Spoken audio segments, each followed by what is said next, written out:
Good evening, everybody. Would like to call to order the Budget Committee meeting of the Centennial School District. It is January 14th at 6 o'clock. And the first order of business is item 1.1. We need to adopt the agenda for tonight. Our good friend, Director Paul Southerton, is sharing that with us now. Can I have a motion to approve the agenda for this evening? Seconded. All right, that was a motion made by Director Shields, seconded by Director Stanley. All those in favor, raise your hands. Say aye. Aye. Did not see any nays, so all right, we will move on. Item 2.0, introductions. I would like to introduce a couple new members this year. Woo! Welcome to the committee, Rudy Watzig and Sequoia Allen. Welcome. Thank you for your dedication and commitment. We're looking forward to working with you. And if you have any questions, feel free to reach out to any or all of us at any time. All right. Moving on, we will go to Director. Ooh, controversy. All right, already. I'll kick things off. All right, we are going to move to item 3.1, reports. We will start with budget conditions. Great, fantastic to be with you all here tonight. I will be driving the presentation, and Superintendent Owens has the first few slides, so I will let him kick things off. But you can see on the slides the different areas it will be covering. Definitely be covering statewide conditions, economic challenges and conditions that we're facing, additional conditions that are specific to school districts, and then roles and responsibilities of the Budget Committee, an overview of the process for our new members, and then we'll go through results year to date and forecast for next year. And finally, the priorities that will help shape the next budget. So with that, I will turn it over to Superintendent Owens. Great. Thank you, Director Southerton, and welcome to our new and existing Budget Committee members. Appreciate your investment in this process. I've got quite a bit here, so buckle up. Between Director Southerton and me, there will be quite a bit of information to share tonight. I'll do my best to keep things fairly high level and non-jargony to the extent that I'm able to do that. That definitely is easier said than done. And so if you'll go to the next slide here. The headlines for this part are on the slide, and I'll add context to what you see on the screen. The state school fund is the primary revenue source for schools in Oregon. It's funded on a 2-year cycle known as a biennium. In the upcoming 2026-27 school year, the state will be entering the second year of the biennium. That means that the state's allocation for K-12 education is currently known. The allocation for K-12 has previously been approved in the spring of 2025. However, the governor has asked for all agencies, including education, to prepare a list of possible reductions at 2.5% and 5.5% to implement as needed. This is based on the state's updated revenue forecast to be an approximately $1 billion shortfall from previously forecasted revenue levels. As such, and in addition, we're on watch for an even smaller increase to the state school fund for the next biennium, which is 2027-29. As you have heard Director Southerton and me say several times over the past few years, expenses to maintain current levels of service continue to outpace the revenue that's provided by the state. I'll say this another way and in simpler terms. The state of Oregon is not projected to provide sufficient funds to do the same things next year that we're doing this year. I'll offer a bit more detail here and in subsequent slides as to why that's the case. Primarily driven by rising salary and benefit costs, and more specifically cost of living increases, step increases, and the cost of employee benefits such as retirement and health care, our district's expenses continue to outpace revenue. Additionally, we continue to see large cost increases when it comes to professional and general liability insurance coverage, and the next slide will break that down a little bit further. We're not ready for that next slide quite yet, though. You may have heard that about PERS rate increases that will further impact the district in the next biennium, with another 2% increase forecasted on top of the roughly 28% blended average cost that's currently there. As you're likely aware, PERS, or the Public Employee Retirement System, has a large funding gap between promised benefits and the funds that are available to provide those benefits. Each biennium, public agencies are provided a PERS employer rate that takes into account the cost for retirement benefits for current employees and retirees. This rate is applied to every dollar of compensation that is paid by the school district. Once set at 6%, this has grown substantially over the years and was set at approximately 28% for the current biennium and will be approximately 30% for the next biennium. Said another way, when PERS began, the district paid $60 to PERS for every $1,000 of salary. This year that was $280 per thousand, and the next biennium it will be $300 per thousand. These funding dynamics are certainly not specific to Centennial, and they're showing up more acutely elsewhere in the state. Last spring you heard about budget cuts to school districts large and small. Salem-Keizer, Portland Public, and Reynolds, for example. I said it last year and I'll say it again. Pay attention this spring. You'll begin hearing more and more districts talk about cuts they're making or plan to be making.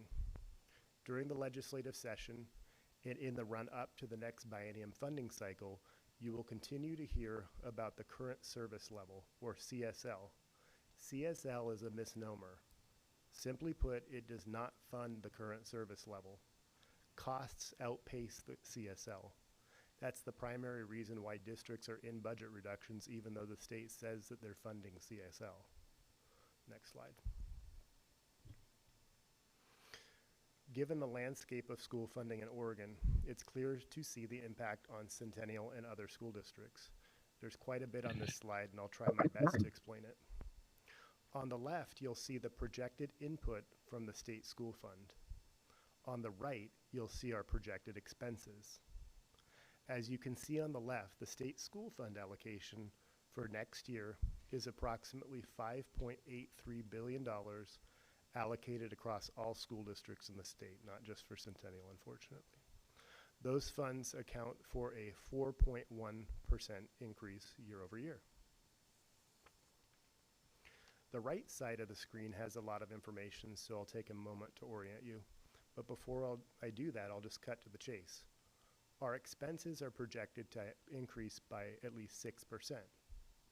And I said on the previous side of the slide that the funds were accounting for a 4.1% increase and our expenses are 6%. So there's a gap of at least 1.9% for which the state school fund allocation does not provide, equivalent to just over $1.5 million of the general fund annual budget. This is in addition to the $2.5 million deficit to roll forward all the activities before adding the increases to salaries, steps, and other costs. In short, Centennial's expenses continue to exceed the revenues. Centennial's roll-up or continued service level costs for 26-27 look like this, and this is on the right side of the slide, and I'll walk you down the bullet points that are there. Until an employee reaches the top of their respective salary schedule, they receive an annual step increase, and that step increase is equal to 3.25%. 2/3 of our staff are eligible for that increase, which amounts to an overall projected increase of 2% from this year's expenses. You see on the slide it's 2.15% is what we're projecting. Cost of living adjustments are collectively bargained. Our classified employees bargained a 2.5% increase for the 2026-27 school year, so next school year. Bargaining with our licensed employee group is ongoing, and at this time Centennial has proposed a 4.25% increase for the current year and a 3.25% increase for next year on top of the step increases that were mentioned in the first bullet. This level of increase is expected to keep Centennial salaries for teaching and other licensed positions competitive and on average with East Side school districts. Centennial, along with many other area school districts, continues to experience declining enrollment. which is projected to impact our budget negatively to the tune of about $800,000 to $1 million, and you'll see that on the bullet point there. And then finally, the last bullet point says, in additionally, our insurance and general liability are projected to increase to the tune of about 12%. Next slide. Thanks. So we'll add all of that work that we just walked through to the left side, and I'll stop in a couple slides for questions, so just know I'm not going to be going on here for too much longer. So all the work that we just talked about is on the left side of the slide, and then on the right you can see the results for our 26-27 budget, which is an increased projected deficit. Expenses minus our state school allocation equal a delta of approximately 3.5 to 4.5 million, or about 5% of our general fund budget, and that's up approximately 3% in the current year. The final bullets points demonstrate that we continue that deficit spending.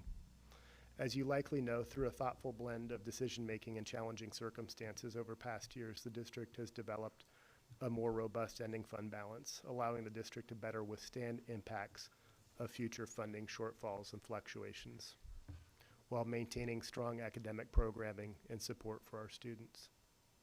Over the past 4 years, Centennial has incorporated a planned fund balance sped down into its budget formula. This is something we've begun and continue to do this past year and will continue to do in the 26-27 budget. However, there's a healthy balance to ensuring we can do that sustainably. As you can see in the final 2 bullet points, in the current year, we're scheduled to overspend our state funding allocation by $2 to $3.5 million. In the 26-27 school year, if no action is taken, our forecasted deficit spending would be about 3.5 to 4.5 million. The delta between the current level of service and the cost to provide those services is developing a wider and wider gap. With our fund balance, we're prepared to continue deficit spending into the near future. However, as you can imagine, such deficits are unsustainable as a long-term strategy and snowball into larger and larger annual deficits each year. As such, we will be monitoring expenses very closely going forward, and this could involve reductions in hopefully non-student facing positions and expenses, as well as limiting non-critical investments and expenses. As in years past, I'll take an opportunity to share a little on what Director Southerton and I believe would be beneficial, and this is just kind of our soapboxing here. East County school districts, including Centennial, would benefit from improvement to the state school fund to better account for the needs of all students and how they present. For example, there are currently only weights or portions of added funding for English language learners, poverty as measured by census tracking, students experiencing disabilities, and other limited other factors. Some of those weights are only updated periodically, such as poverty, or they have caps, such as students experiencing a disability, which fails to fully address the needs of our students. Additionally, there are no weights for historically marginalized, diversity of community, underserved communities, or other factors. Eliminating the cap on funding for students experiencing a disability, annual updates to the poverty measures, and improving the formula to better reflect the needs of students today would greatly improve our ability to serve students. And it's important to keep in mind that absent additional funding, changes to the formula would also only serve to redistribute insufficient resources. It won't guarantee adequate services statewide. In addition to this, the legislature needs to fund schools at the Quality Education Model, or QEM, or the recent Comprehensive American Institutes of Research, AIR analysis commissioned by the state. The fact that schools are objectively underfunded despite years of record revenue at the state level that exceeds forecast is disappointing and frustrating, and now, when that revenue is forecasted to be lower, we're on watch for even more shortfalls. The underfunding of students qualifying for special education services has been a challenge. The federal government has never fully funded the Individuals with Disabilities Education Act, or IDEA. In Oregon, the additional funding for students with disabilities is capped at 11%, despite most districts in the state now having between 13 and 15% special education identification rates. It's important to note that that cap is to prevent incentivizing over-identification, which is a valid policy, but means that services needed and provided outstrips the funding. If we truly want to serve all students equitably, then we need adequate funding to meet federal IDEA requirements for all qualified students. It's also worth mentioning, drawing your attention to the right side of the slide, that the governor's work on the current service level, or CSL formula, that was promised a couple of years ago resulted in an increase of funding that, while still insufficient, is an improvement over the previous formula. This resulted in a projected increase in funding that, while still insufficient, is an improvement, and this legislative session will be important towards addressing funding dynamics. If there's opportunities for Centennial to weigh in, we'll make sure that those are known. Now, I know it's the short session, there's less of an opportunity, but there's still an opportunity.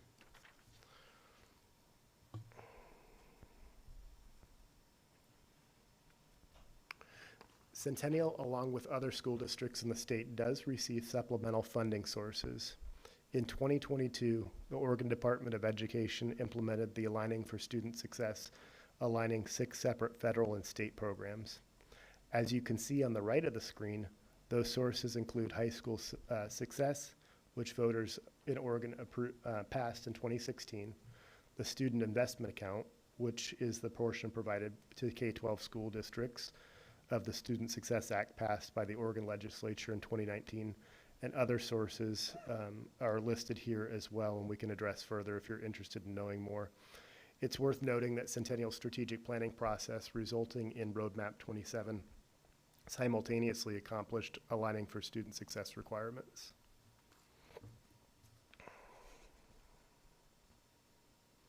And then finally on the screen here, you'll see a rundown of several strategies we've been able to implement by virtue of these funding sources, which provided approximately $7 million to the district for the 25-26 school year.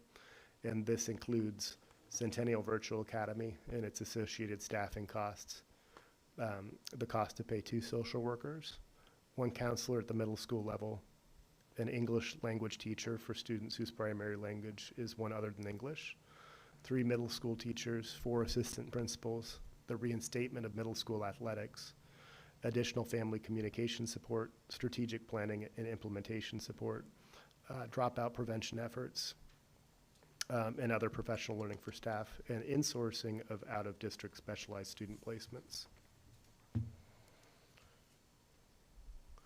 Again, my portion of the presentation was to describe the overall landscape of school funding in the state as it pertains to Centennial. I'll have more to share when the draft budget is presented in the spring. For now, however, I'll address any questions you might have before turning it over to Director Southerton, who will lead us through the Budget Committee roles and responsibilities, and then more about the internal dynamics of what all of this means for Centennial. Okay, thank you, Superintendent Owens. Okay, as usual with the Budget Committee, I like to make sure that everyone has a chance to be heard. So I'll call on each of you to see if you have any questions or insight. And I'll start with our friends that are virtual first. So just going off my screen, Director Lynn, any questions? No questions at this time. Thank you. Thank you. All right, we will go with Anjanette. Did you have any questions? I do have a question. So with the students that are not re-enrolling in school, is there active, is there a caseworker assigned to try to figure out why they're not coming back to school or get them enrolled in online school? Good question. We actually have Director of Student Services, Denise Wright, who is going to tell us a little bit, I believe, about our reconnections efforts. Hi, good evening. Thanks for asking that really important question. Through the SIA account that Superintendent Owens spoke to, we do have it's through Measure 98, Reconnections Coordinator, and she works to support students who are at the middle school and high school level and works with the building team. So each of our buildings have processes to monitor prior to students getting to a 10-day drop, and once they have a 10-day drop, they work on site, as well as they reach out to Melissa Danini, our Reconnections coordinator, to try to re-engage students. And there's also a county-wide effort called East County Bridges that works to re-engage students in school as well. And so that information is shared across the county so that if a student accesses potentially their doctor or community partner, they're sharing information with how to get them re-engaged with school as well.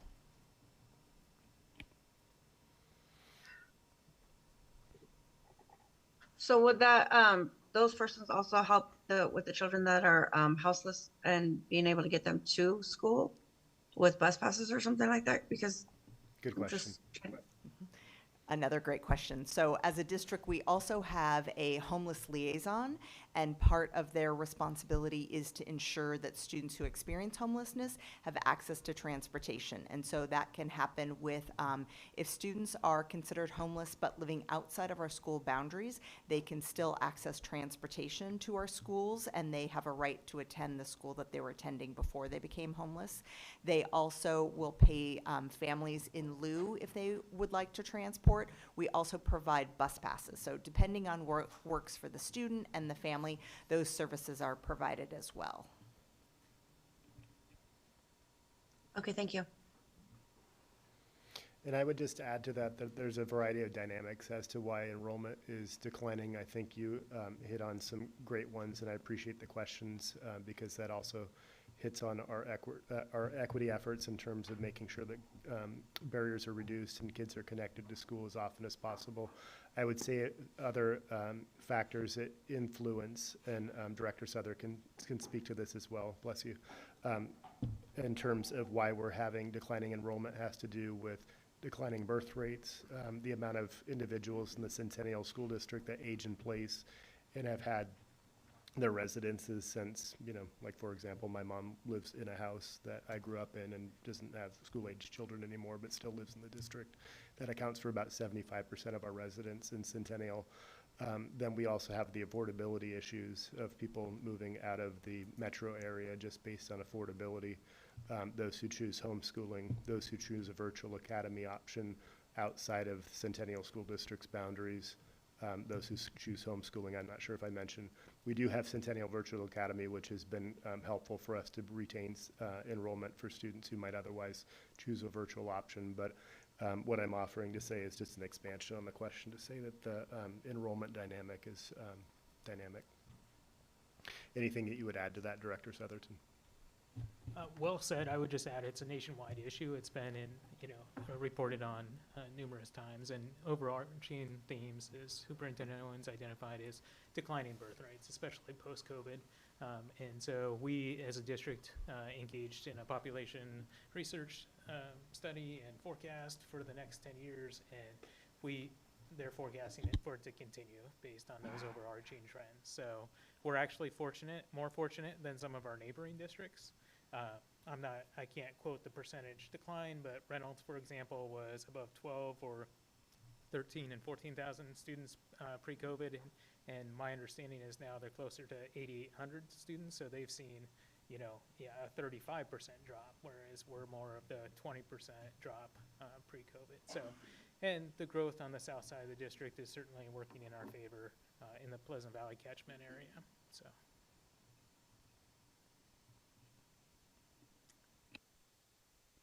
All right. Thank you, everyone. Thank you, Anjanette. Moving on, Sequoia, did you have any questions? Not at this time. She asked my question. Great, thank you. Rudy Watzig, did you have any questions? Not at this time, thank you. Thank you. All right. Rod Betcher? Well, as usual, I have a couple of questions, but I'll try to make them brief. And the first one I think is a little difficult to answer, but you know how how the world has a time clock and it's getting closer to 12 and midnight for when we're going to collapse on ourselves. I was just wondering how we're going to continue to have money in the fund that we put aside several years ago when I was on the board, and how long that can last. and I'm saying what I'm suggesting is that since I think Paul has got more of that information in his head than he needs to have there right now, but to have some sort of a sense of how we're biting into the future on a yearly basis, a bi-yearly basis, something like that, so that we are all aware that when bargaining comes, it's not just play money that we're giving everybody; it's real dollars that are put aside for the future. So, and I think that's what we teach in personal finance. You know, how to put money in savings as well as have money to spend. So I just want to know whether or not we're going to be that transparent or can be that transparent, kind of on a basis where someone can come in, whether it's a person on staff, someone in administration, or someone like me, or just anybody out there in the district can say, "Oh, we've only got about 2.5 years more of that going on." I know that's a doomsday kind of thought, but I'd rather be looking at something that I that will scare me into doing things properly, like keeping money in savings, than not knowing and suddenly we're out of money. So if it can be answered, Paul, maybe you can tell me. I don't want to add to your workload, but it seems like we need to have something like that to have as a guardrail to all of the wants and needs that we have. Yeah, Rod, I'm happy to answer that. So the board, through action just prior to my arrival in 2020, adopted a fund balance policy, which requires us to maintain an ending fund balance of between 5 and 15%, which is a government finance association standard for local government agencies. So that's our guiding principle. And right now it's over that percentage through one-time savings from grants, such as ESSER, and then the sale of surplus property. We had acute staffing shortages in 21 and 22 and didn't spend as much funds as we thought we would spend. 2 years ago, we spent down the deficit. We spent $300,000 more than we brought in. And this year, we're forecasting to spend $2.5 million more than we're receiving from state sources. So we're spending towards that 10 to 15% mark, but the goal is to obviously be in compliance with school board policy. We can't go below that level. So that's part of what we'll be presenting later tonight when we talk about the deficit and the planned spend down. As Superintendent Owens described in his remarks, going forward for just moving existing strategies forward, that'll be a $3.5 to $4.5 million deficit. While a sizable amount for sure, we ended up spending a little bit less than we thought we would last year. So it's in essence just continuing the plan, and we'll end up in the same, we'll be on track to where we thought we would be without having to make major reductions. And so does the 5 to 15 has the lower limit of 5. Is that where you start looking at being some more severe in the looking at how to stop the spending cycle so much? Well, yeah, good question. I take my marching orders from the board and from the budget committee, but I take a very long-term horizon. Centennial historically has taken a long-term budget approach, and I'll get to that in my slides as well. We forecast several years in advance. We don't want to have the erratic changes in shifts and cuts and reductions and swings up and swings downs that a lot of our other students see. That's incredibly disruptive for staff. It's incredibly disruptive for students. And so, yes, we're looking many years ahead in our forecasts and our model. Yeah, and I just look at us as having more control over what we see in front of us as money put aside than we do from this money coming from the state. So that's why I'm concerned I don't want to give away the money that is surely ours, instead of hoping that the state's going to give us money that they never give us. Yes, and the needs of our students are real, and so we need supports every day. So we have to balance that. Of course, we have to. We can't hold back more funds than are needed. Right? We need to do it intentionally. We need to do it thoughtfully, and do a gradual spend down, not erratic, because that would create funding cliffs. And we talked about how disruptive that is for staff and students, and we can't hold back funds either because the need is real for our students. It's quite a way to deal with money. It's hard to do. It's a challenge, yes, absolutely. It is, Paul. Thank you. All right, thank you, Rod. We'll move Amber, did you have any questions? I do have two questions. I'm going to piggyback off of what Rod said about, looking at that. Do we have a way to set up a list for reaching out to legislature, so we know who to kind of share our concerns with to start being the active and proactive, whether it's individual parents or groups or whatever, trying to reach out for that. And then the second question is going back to, I think, the first panelist. Do we have a coordinator for our elementary for when they're not in school past those 10 days that they're absent? Do we have somebody kind of reaching in at that earlier stage in school to kind of like help build those habits of being in school and, being successful when we know that school from those early ages and being here creates more success later in middle school and high school? Take a run at the first question, and Director Southerton, if you have anything to add to that, and then we have Director Wright for the second question.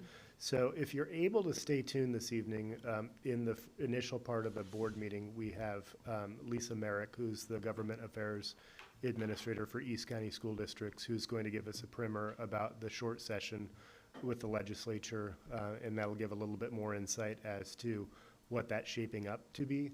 But more directly to your question, she provides us a list periodically of who our legislators are, who represent the Centennial School District, whether that be state representatives or state senators.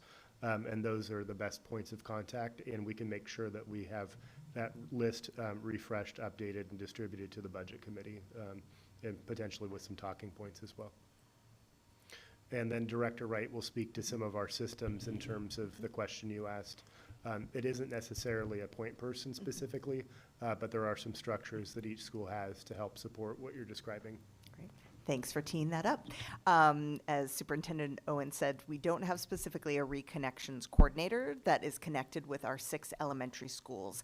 But at the 6 elementary schools, we have teams in place at the Tier 1 level that looks at all attendance data and other data as well.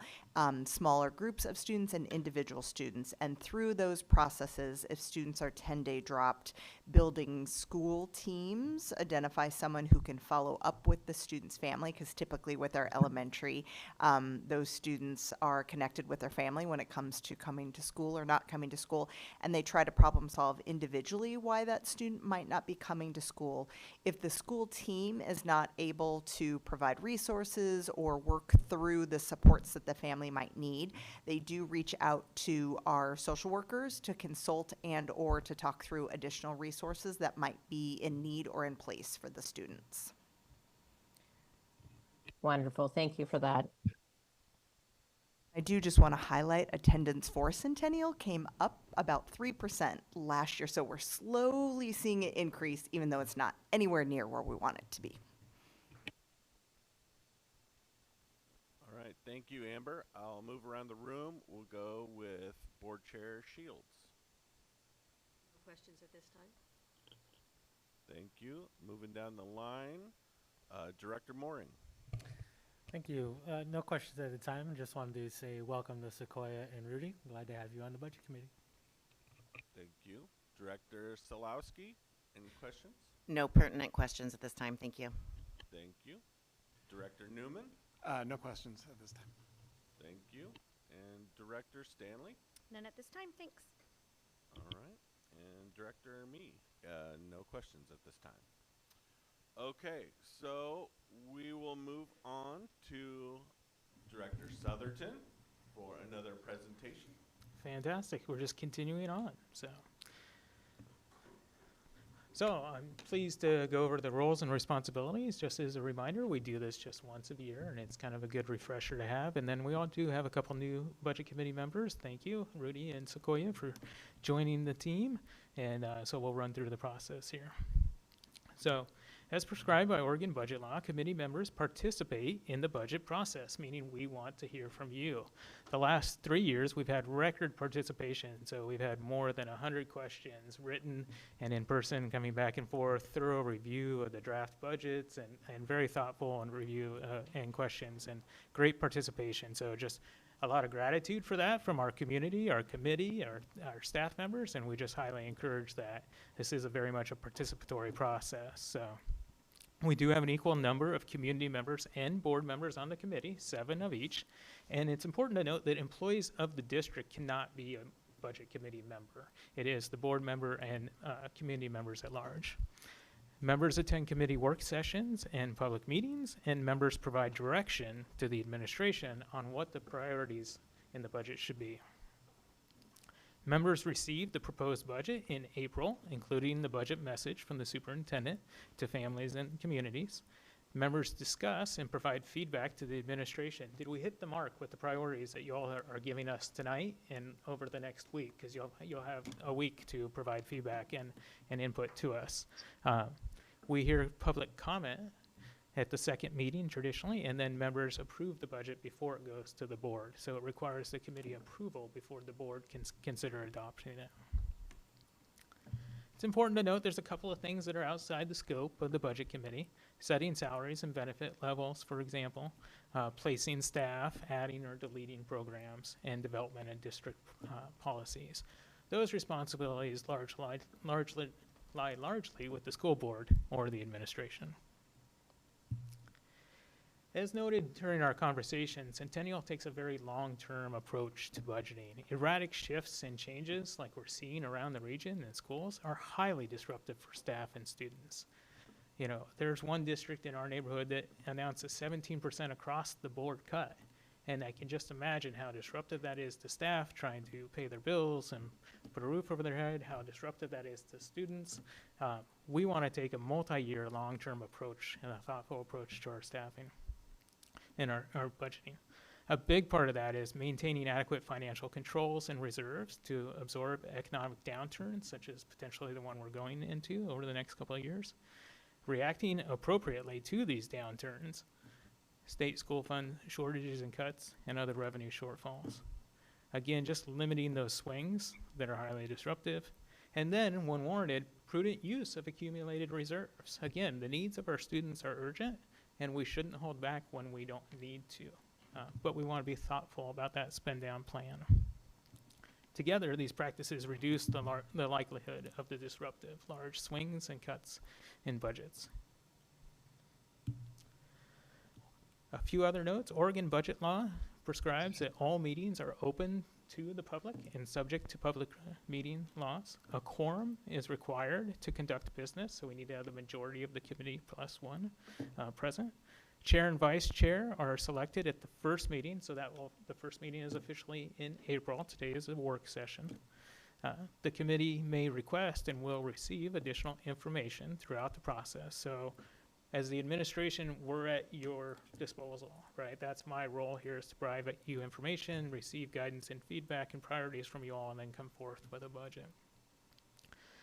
The budget becomes public when released to the committee at that first meeting in April. So at that point in time, it will simultaneously be available to all our community members on our website. There'll be printer copies here at the district office if somebody wanted to come in and pick up a copy as well. The committee must take public comment at the meeting prior to approving the budget. Some districts have just the first meeting and approve it at that meeting, and we traditionally have two, so we do public comment in May at the second meeting. The committee ultimately approves the budget and the tax levy, both operating levy and bonded debt levy, as part of the approved budget. And you might wonder, how do I do that if you haven't been on a budget committee before? This is what the motion looks like. So once we have prepared the budget for you all, we've received your priorities over the next week. We've come forth to you with a proposed budget in April. We receive your feedback, corrections, suggestions, come back to you in May.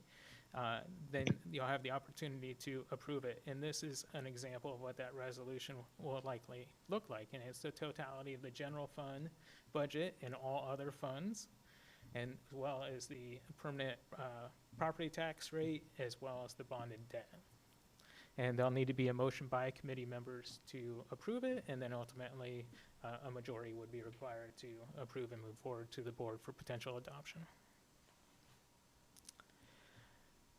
Now, if you haven't been on a budget committee member, or if you're like me and you love learning about budgets, there are some additional resources here for you all, and I will email this out to committee members so the links are live and you can go down the rabbit hole of exploring Oregon budget law. Director Stanley, thank you for holding back the laugh. I'll pause for a second on just roles and responsibilities and kind of process before I get to the financial updates that I'm sure you all have questions on. Any questions about roles and responsibilities or what the process is going to look like over the next few months? Feel free, we won't do a roll call this time. Feel free to raise your hand if you have questions about that process. If not, we will move on. All right. All right. Seeing none, go ahead. Wonderful. So let's get into some numbers because that's the main event. So we'll be going through the 2025-2026 school year, our current school year, year-to-date results. So we forecasted enrollment last spring. Ultimately, the board adopted, the budget committee approved, and the board adopted a budget, and that was based on our best forecast at the time. So now it's an opportunity for us to say, okay, how are things presenting based on what we thought? And then looking at our projections, which will inform the budget that we'll bring forward to you. Some key bounds, again, for our budget. The primary driver is enrollment. 95% of our funding is enrollment-based. So that's both our grant funding that we receive, such as Superintendent Owens talked about High School Success, Measure 98, or Student Investment Account, other grant funds are enrollment-based. And then our general fund is purely enrollment-based or largely enrollment-based. So how our number of students and how they present heavily impact the amount of funding that we receive. We have little to no control over the amount of funding. It is directly related to these inputs. So with that, looking forward at our year-over-year enrollment comparisons, you'll see that we take the measurement, same measurement in time, and so December 2024 to December 2025, so last month, December 2025, we're down 100 students from the prior year, which is largely in line with our forecast. We are continuing about a 1% year-over-year decline. Again, better than many other districts, and we're fighting long-term nationwide societal trends of lower birth rates. And you have the higher cost of living in Portland and more folks moving further and further out of the city. We're seeing a few more students at the high school level and many fewer students at the middle and level.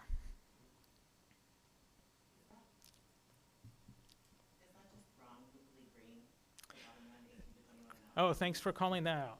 18 to 21 and out placements is why that number is green. We highlight that out placements going down means more students are being served inside the district. We're serving them within our boundaries at our schools with our staff. So the outplacement number going down is actually thought of as a positive because our kiddos are, our kiddos are in our schools, right? So we're developing those competencies, we're developing those proficiencies to provide that needed support with our team and our folks on the field rather than outsourcing. So thank you for asking the question, though. I could. No. I could have hit it. I could have hit it head on. So thank you. So overall, cumulatively, again, a decline of about 100 students, fewer than what we had in the prior year. So you're looking at revenue impact to that. Now we forecasted much of that. So largely, we're looking at our current general fund revenue to be about $82 million, currently forecasted versus the $81.6 million forecasted or budgeted for. So we budgeted to have $81.6 million in revenue. We think we'll have $82 million in general fund revenue. So slightly more revenue than we anticipated this year.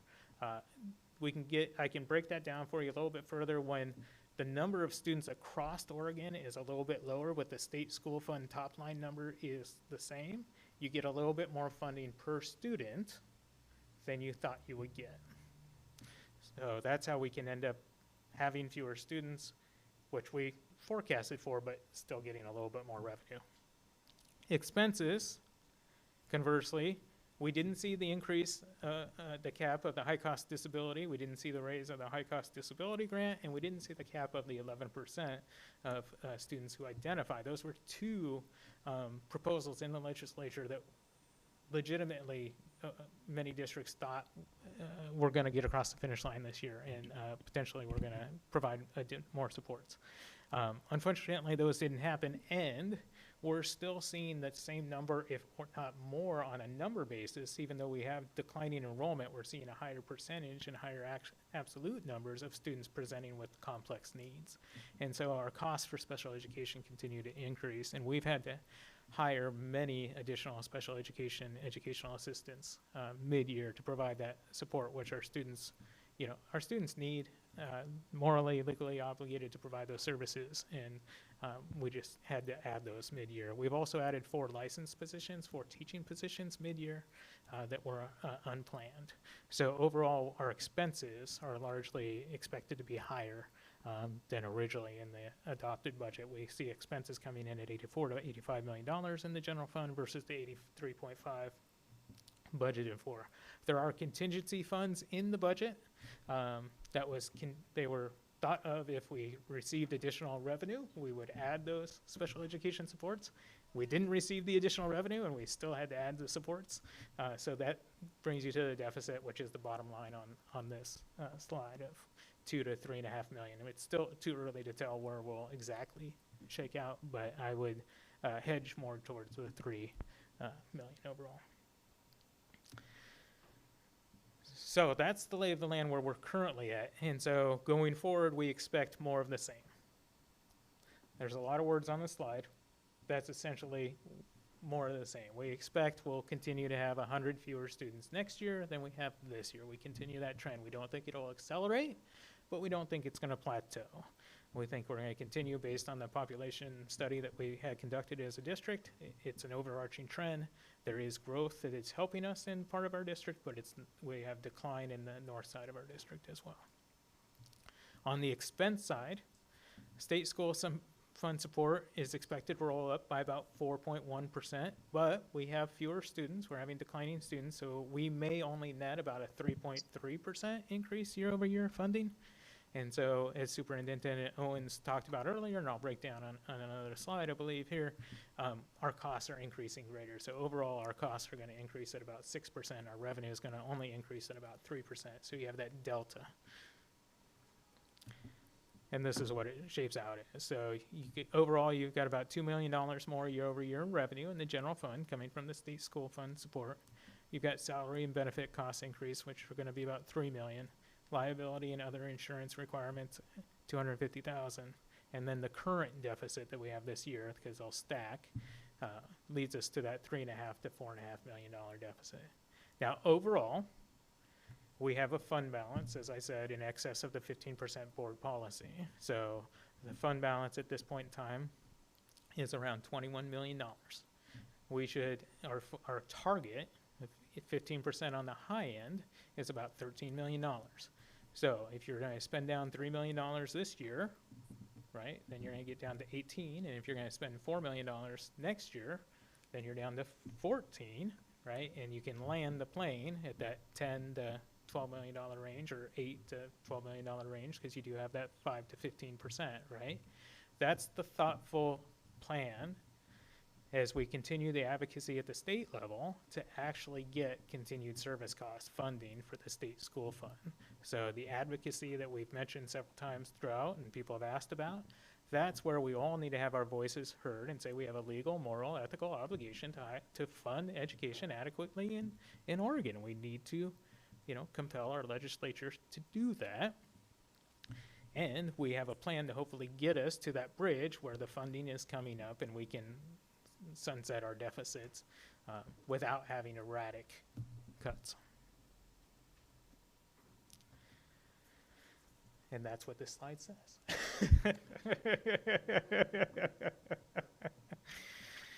Unfortunately, the last bullet I do have to touch on, there's not any new funding sources on the horizon.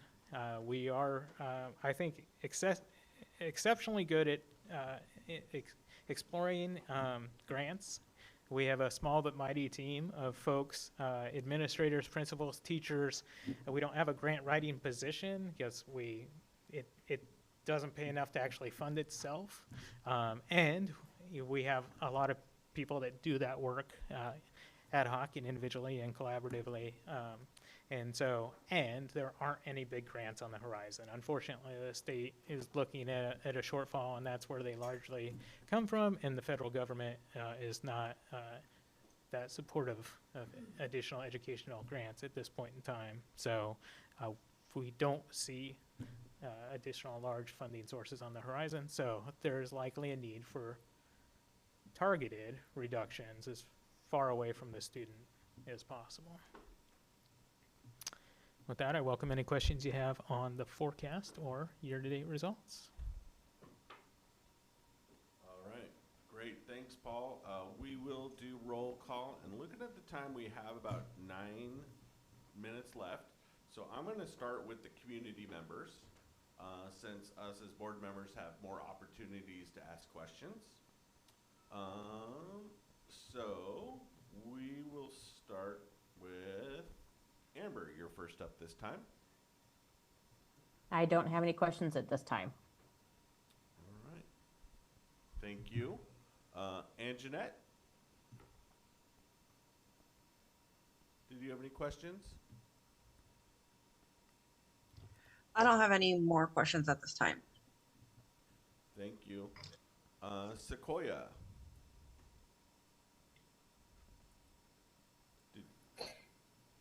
I have questions, but not at this time. I have to look over my notes. Fair enough. Fair enough. I appreciate that. Rudy, did you have any questions? Sure. And forgive my ignorance, but the special ed, the increase in the special ed fund spending, how does that relate to outplacements? Because I know outplacements can be a lot more costly than doing it in-house.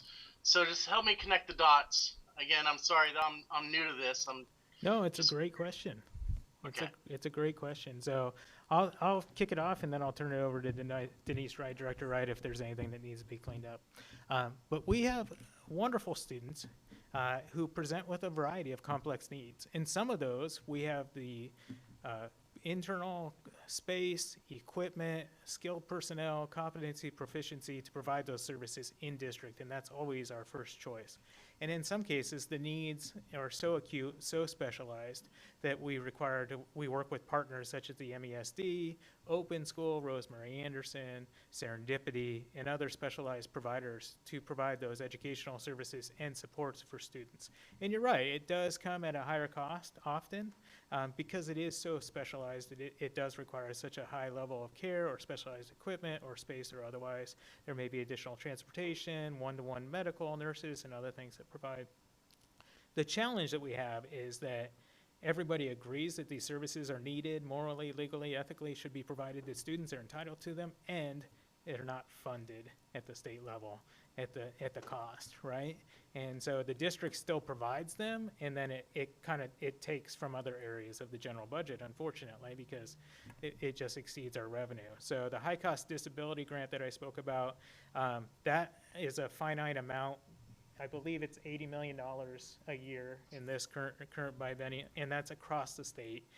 It only funded, my recollection, I'm going to speak out of pocket a little bit, and I can research and get the number on it for you for sure, but it was about 35% of our additional cost, right? And so 65% was unfunded. The district had to make up that gap.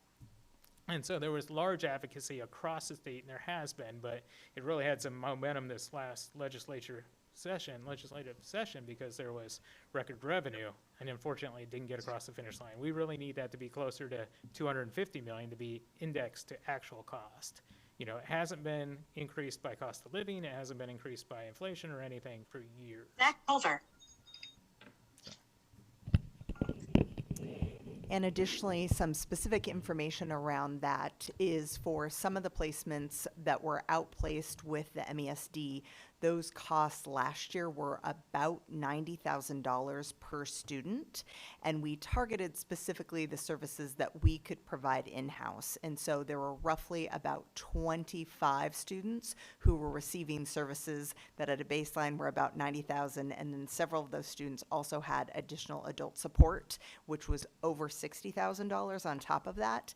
And so those were services that we specifically looked at. How do we support those students in our district? And so many of those students were actually in classrooms in our district. We just had other staff providing the services. The range of costs for students in out-of-district placements can be quite high. We do have some students who their placements are almost $160,000 per student. And because of how specialized their needs are, we did not target that group of students to bring back services in district. Does that help, Rudy? Yeah, that answered my question perfectly. Thank you so much. Thank you. Thanks for the engagement. Rod Betcher? I'm fresh out of questions right now, but I'll be there. All right. Thank you. We will move to Director Lynn. No questions. Thank you. Thank you. Okay, I think I got everyone virtually moving around the room. Board Chair Shields. Just something I'd like to see us include in the discussion, Director Southerton. When it relates to our contingency fund, the ending fund balance in particular, when we go out and look at bonds, our bond rating is impacted by that. And if we're spending down over the next few years and yet looking at a bond, as there may be, or will be, a potential step down in the tax rate that we've been able to capture and help with our buildings. I'd like to know in the next presentation, I'm sorry, if we could have in our next presentation a little bit of education about that process, because it does have impact on the budget, Right. if we want to be successful with the bond campaign. Absolutely. Thank you.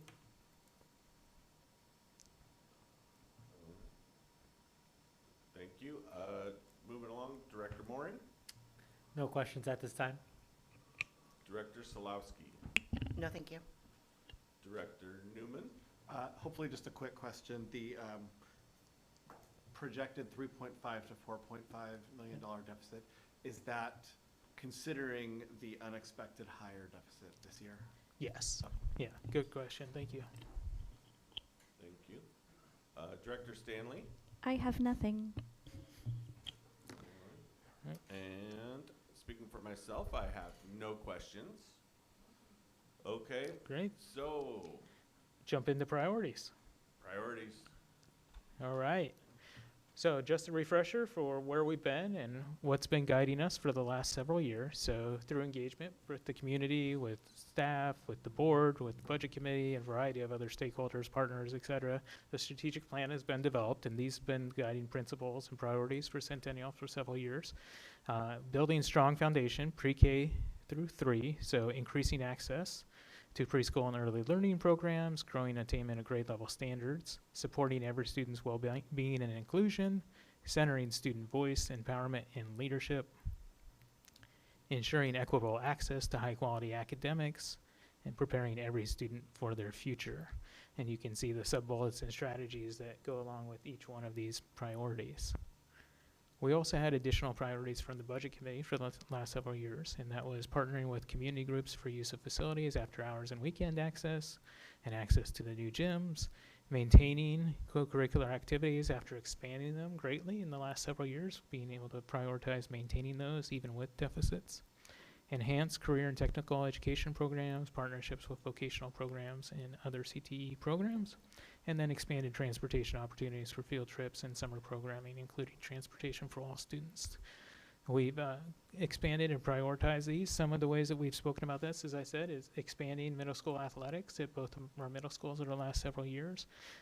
Transportation, the board approved, and Oregon Department of Education approved a supplemental plan that allows us to now provide universal 100% offer transportation to schools on the north side of our district, so Park Lane, Patrick Lynch, Oliver Middle School, and we're looking at expanding that to Meadows and to Powell Butte in the current year, and then continuing to partner with groups and for additional access, such as Mount Hood Repertoire and a variety of other groups that use our facilities. So we continue to carry these forward in our priorities, and you'll see them funded in the budget if you should direct us to continue these priorities. This is the opportunity, though, that we would like to hear from you tonight and over the next week. Are these the right priorities? Should we still focus on these given the current context that we spoke about, the financial conditions that we're facing, things that are on the horizon, how our students are presenting? Are these the right priorities? All right. Well, everybody, I see the clock is at 6:59, so we are going to hold off on any more questions, but I am going to give you your homework assignment. Okay. We need to provide additional priorities to Paul, to the budget department, so that they can be sure to include that or take those priorities into account when creating the budget for next year. So this presentation and transcript will be sent out to the entire budget committee. It'll be sent out to all of us for us to review. We need to send our additional priorities to the budget group by 11:59 on Monday night, so that they can start on it Tuesday morning after the MLK holiday. So we have a few days to work on that. You can email your additional priorities to the budget email, budget@csd28j.org, and I will send this out when we send out the presentation as well. You can call me, you can email me. I'm here to help answer any questions you may have that bubble up. There's no additional priority that's too small. Feel free to be as broad or as specific as you want. And I think that is a wrap. So I want to thank everyone for coming and participating, your engagement, and feel free to follow up with any questions, issues, concerns, et cetera, et cetera. This is our chance to guide the district in what we are hoping we spend our money on. Thank you to Paul, thank you Superintendent Owens, thank you to Director Wright, and I will adjourn this meeting at 7:01. Thank you, everyone. Recording stopped.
Hello, my name is Adrian, and I'm a fifth grader at Butler Creek Elementary School. Hi, my name is Ruben. I'm also a fifth grader at Butler Creek Elementary School. Let's come show you our school.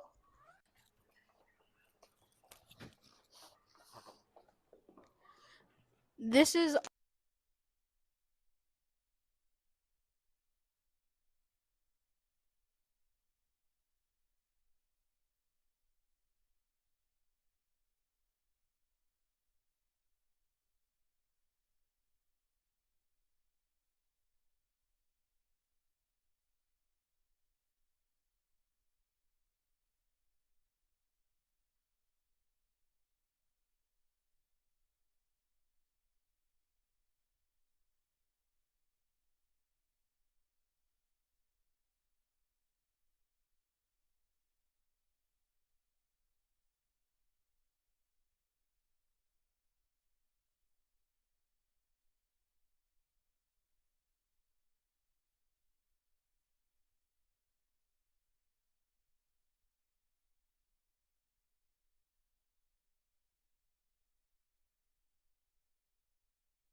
Recording in progress.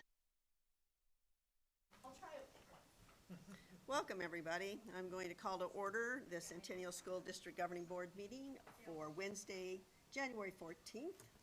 We're beginning a little later this evening because we had a previous budget meeting. So board members, I'd like you to look at the agenda, and I'd like a motion to approve the meeting agenda. Make a motion to approve the meeting agenda. I'll second. I have a motioner and a seconder to approve the meeting agenda. All those in favor indicate by saying aye and raising your hand for our Zoom audience. Aye. Aye. Thank you very much. Introduction of guests. This is our annual School Appreciation Month, and Superintendent Owens, you are on the list for this. Great.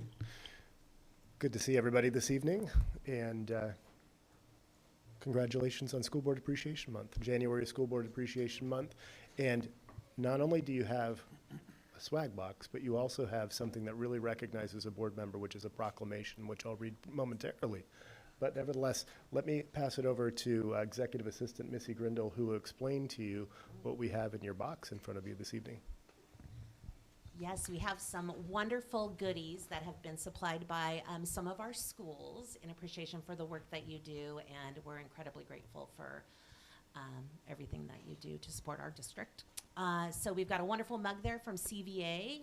We have a nice shirt swag from Meadows, a beautiful athletic scarf that you don't have to wear for athletes, but you can wear it whenever, from the high school. And then we also have from Dining Services a little bit of a school board survival kit that has a nice beanie, and it's got some goodies inside. We also, as a tradition here, do pies. And so we do have pies that are available for you folks. They're in the fridge right now, but there's going to be chocolate, lemon, and apple that you guys can indulge in, and we just really appreciate all that you do for us. So thank you. And Jess is wearing all of these. Thank you, Director Harden. Director me. All right, so nice of Director Harden to debut the swag, and we know that our board work is volunteer work, so we appreciate your board efforts, but there is some perks in terms of some token appreciations. Hopefully you enjoy those that were provided. Following along. Whereas school boards create a vision for what students should know and be able to do. Whereas school boards establish clear goals and standards for student performance. Whereas school boards ensure that student assessments are tied to established standards. Whereas school boards are accountable to the community for operating schools that support student achievement. Whereas school boards align school district resources to ensure that students meet standards. Whereas school boards create a climate that supports the philosophy that all children can learn at high levels. Whereas school boards build collaborative relationships based on trust, teamwork, and shared accountability. And whereas school boards are committed to continuous education and training on issues related to student achievement. Now, therefore, we, the student, staff, teachers, and administration hereby declare our appreciation to the members of the Centennial School District Governing Board and proclaim the month of January to be School Board Recognition Month. We urge all members of our community to join us in recognizing the dedication and hard work of our local school board members in preparing students for tomorrow's world. Technical difficulties. Thanks for bearing with me and getting a third mic here momentarily. Kudos, board members. Appreciate your service. And hopefully tonight's not the only night that you'll feel recognized in the month of January. Thank you. Thank you, Superintendent Owens, board members. Congratulations to you all. But we're now going to go right back to our agenda. We need an approval of the December 10th, 2025 minutes as presented. Do I have a motion? Motion to approve as presented. Second. I have the motion and the second to approve the December 10th minutes as presented. All those in favor, raise your hand and say aye. Aye. Aye. And everybody, thank you very much. We have a public forum at this time, and with our public forum, excuse me, we have a statement that we always read. During public forum section of the agenda, individuals are welcome to share constructive feedback on district operations and programs. The purpose of this agenda item is for you to inform us about your views. By board policy, the board will not hear comments regarding any district staff member or the use of appropriate respective language will be expected. Board members will not respond to public comment and will refer matters of operation and programming to the superintendent. This portion of the meeting will be limited to a total of 30 minutes. Your statement should be concise and will be limited to 3 minutes. Your time will be monitored by our executive assistant. That would be Missy, that would be over here in our corner. Speaking order will be based on the date and time we receive the request. If there are 3 or more individuals requesting to speak on the same topic, we do ask that you can consolidate those comments. If requests to speak outnumber the time available, those individuals not speaking are encouraged to provide their written comments to our assistant, Ms. Grindle, for distribution after the meeting. Please address your remarks to me as your board chair, not to specific board members nor to the public. Thank you. And then when you are speaking tonight, would you please state your name, spelling, if that would be helpful, and your association with our school district. And I'll turn this over then to our executive assistant, Missy Grindle. Great. So our first individual that would like to do public comment, it's Clarissa Buchholz, and I'm not sure if I'm pronouncing that correctly, so my apologies. I do have her online for her statement. Good evening. Can you all hear me? Great. Good evening, Chair. I appreciate your service and for creating the space for myself and others to speak tonight. My name is Clarissa Buchholz, and I teach biology and AP biology at Centennial High School. This is my 8th year working in the district. I also serve as the membership chair for Centennial Education Association and have been involved in organizing the CEA members in the last year through our contract negotiations. Through this process, I have had the amazing opportunity to meet and hear the stories of fellow educators across the district and truly understand the needs and the impact of our contract on the educators' day-to-day lives. One of the biggest themes I've heard is about how we as educators don't feel valued. With each year I have worked in this district, it feels like the decision-making has become increasingly top-down. Our district always talks about getting student, staff, and community voice in decision-making, but at the end of the day, it feels like it's just a couple people making the final decision, often ignoring the input and pleas from the educators who are left to deal with the consequences of these decisions. We're also seeing this devaluing of staff and the unwillingness to trust educators by overmanaging our time. For years, teachers have been asking to have more of the non-instructional time in our day to be teacher-directed prep time, rather than spent in district-mandated meetings. In our current contract negotiations, CSD has been unmoving on allowing for reduced weekly meeting minutes, a change that would cost no money to the district. And they're also proposing an increase to the number of evening events we are required to work per year. We are asking our leaders to trust your staff and professionals with thousands of years of experience collectively to give us that time to collaborate, plan, and meet the needs of our students. We also feel demoralized as we are in the 5th month of the school year without a new contract. Our district continues to propose cost of living adjustments that undervalue the services that we provide. Our people are the greatest asset in this district, the staff that show up every day to serve our students. Every person who does this job does it because we believe in the work of educating our youth. We love our jobs, but it has become so hard to carry on when the numbers coming across the table from the district don't reflect a sense of trust and worth. Finally, I want to express to you the issues that our bargaining team is holding strong on: reduced class size caps, more planning time, and competitive wages are not just things that a few designated union leaders at the bargaining table demand. They are things that every member knows that we need. On Monday afternoon, we had over 100 Centennial educators show up in support of our bargaining team and share that message that we don't want them to back down. We educators are not just wanting this for ourselves, we're also wanting to create a better place of employment for new teachers in the future and the future teachers who have yet to join our staffs. We stand united and refuse to settle for less, and we ask that the board and the district leaders here tonight consider the wealth of human capital that you have in your employees, both certified and classified, and make changes in your actions that reflect that. Thank you for your time.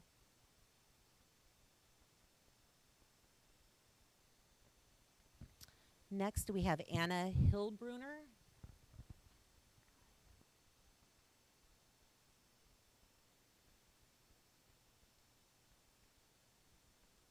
Okay, there we go. That's working. All right. My name is Anna Hillbrunner. I am a parent, and it is my understanding that during the last board meeting, public comment was pushed to the end of the meeting, and a lengthy executive session was placed in the middle of a meeting. Public comment didn't start until 9:50, and the meeting ended at 10 o'clock.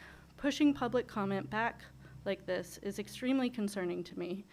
As parents who are active in our communities with busy kiddos, we may not be able to make every board meeting, which makes it even more important for our voices to be heard when we make the effort to be here.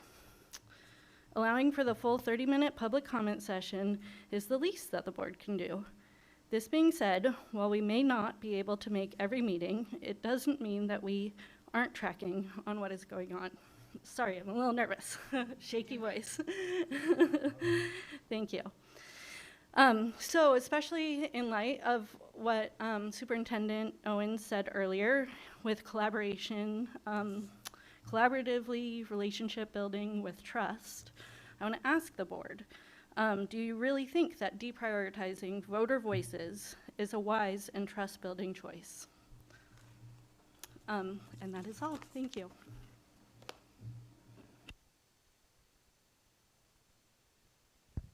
Thank you. Next is Angela Dickey.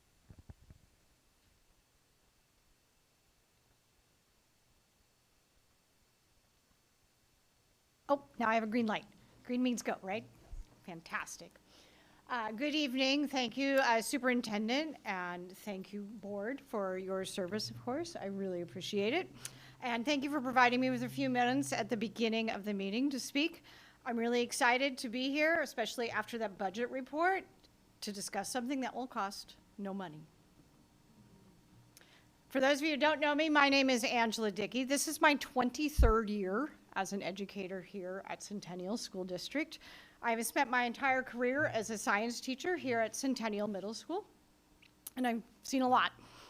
I'm here today because I wanted to provide perspective on the impact of having up to 180 minutes per week of meetings as compared to what we're asking for in our contract of 120 minutes max.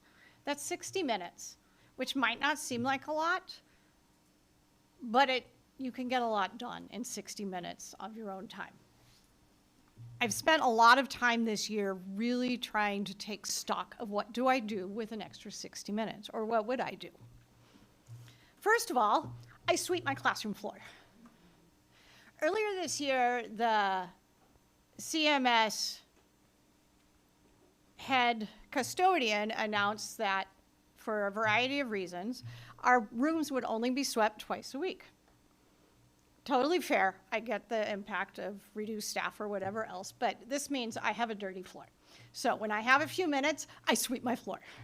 Middle schoolers make a mess. The second thing I do is I double check bathrooms where I've noticed that the soap was low the day before. Because more than once this year, we've had restrooms go 24 hours without soap.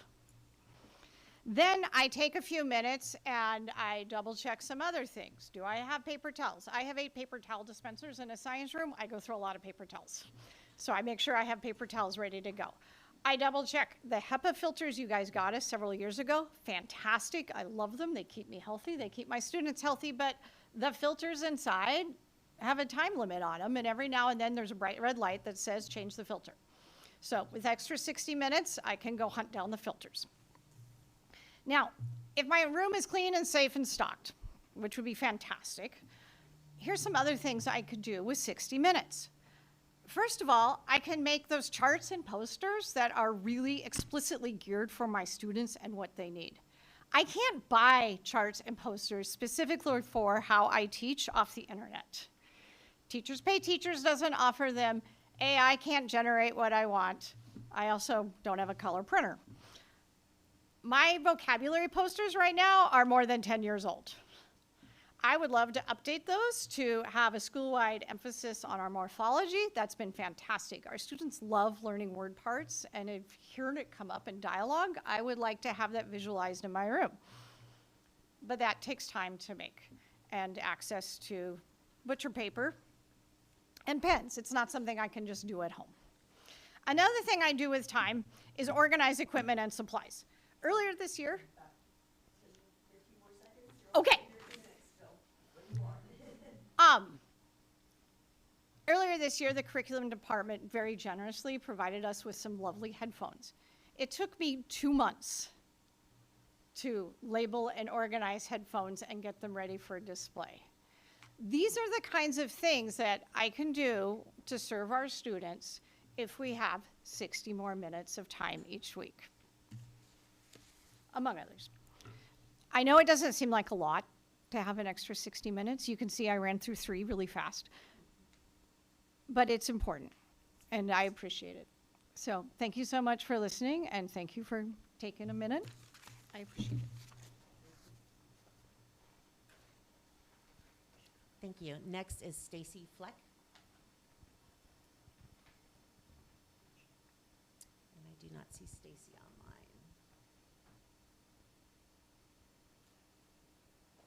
Okay, we'll move on.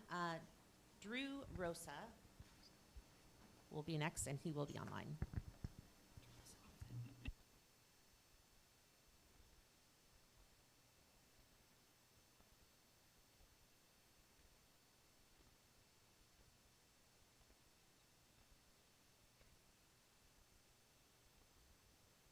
Good evening, board. Am I coming through loud and clear? Awesome. Thank you so much. I appreciate your time. I wanted to give the CEA board report. This is about negotiations, class size, compensation, and readiness. This month, I want to focus my report on where we are in negotiations and a serious concern raised by the district regarding class size and caseload. Recently, we received a letter from the district's legal counsel stating that class size and caseload at the secondary level are permissive subjects of bargaining and therefore should be excluded from negotiations. It is important to be clear about what that means. This is not a legal requirement. The district is choosing not to include secondary class size and caseload in bargaining, and that choice has real consequences for students and educators. All of our elementary schools are Title I and therefore require class size and caseload to be bargained. However, the district's current position would create a fragmented system in which protections exist for some students, but not others based solely on their building level. We fundamentally disagree with this approach. Class size and caseload are student impact issues, not technicalities, and they should be addressed equitably across the district. The issue is especially urgent given the realities of our student population. Over 50% of our students speak a language other than English at home as their primary language. Larger class sizes and unmanageable caseloads disproportionately impact multilingual learners and students who require additional support. When educators are assigned more students, the workday does not stay within the contract day. Planning, grading, family communication, and student support all increase, often without compensation. This makes class size and caseload not only a learning conditions issue, but also a workload and compensation issue. At the same time, Centennial currently ranks second to last in compensation among the Metro 14.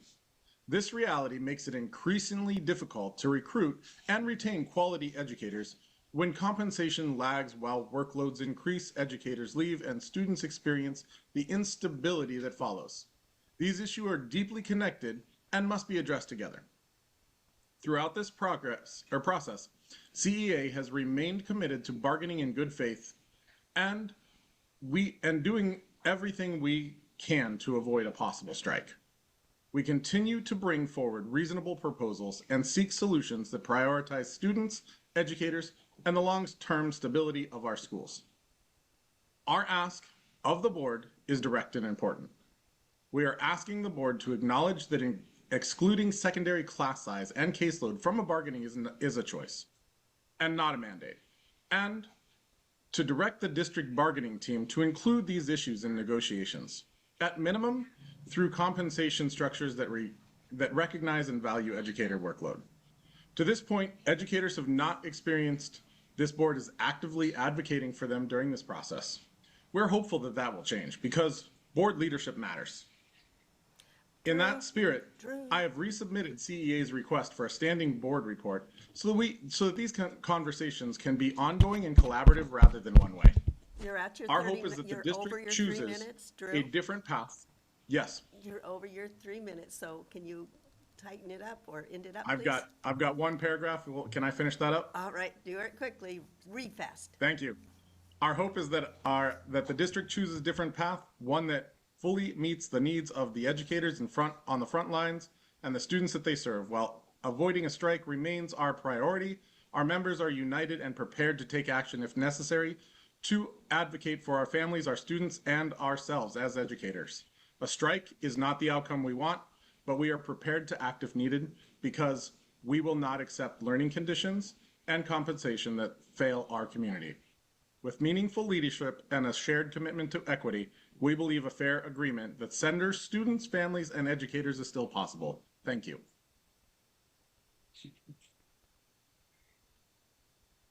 And that concludes public comment, board members. We're moving on to reports. Our first report tonight is from Butler Creek Elementary School, and I'm going to have Superintendent Owens doing the honors of bringing people forward. Great. We have some of our representatives from Butler Creek here this evening who are going to come up and share with us. We're reinstating our board reports this year for schools. We took a year of abeyance last year, and as our administrative team gets set up here, I'll just say that we're retooling and revamping the presentation format to further align with Roadmap 27 and to elevate student voice in drawing connections between the student experience and our strategic plan. So hopefully you see that reflected in the presentation tonight that is provided. And also knowing that Butler Creek is going first, hopefully you can provide some grace as well. So I'll go ahead and turn it over to Dr. Kennedy and Principal Imran Sedaris to introduce us. And if they need any help getting their technology set up, I'd be happy to help do that as well.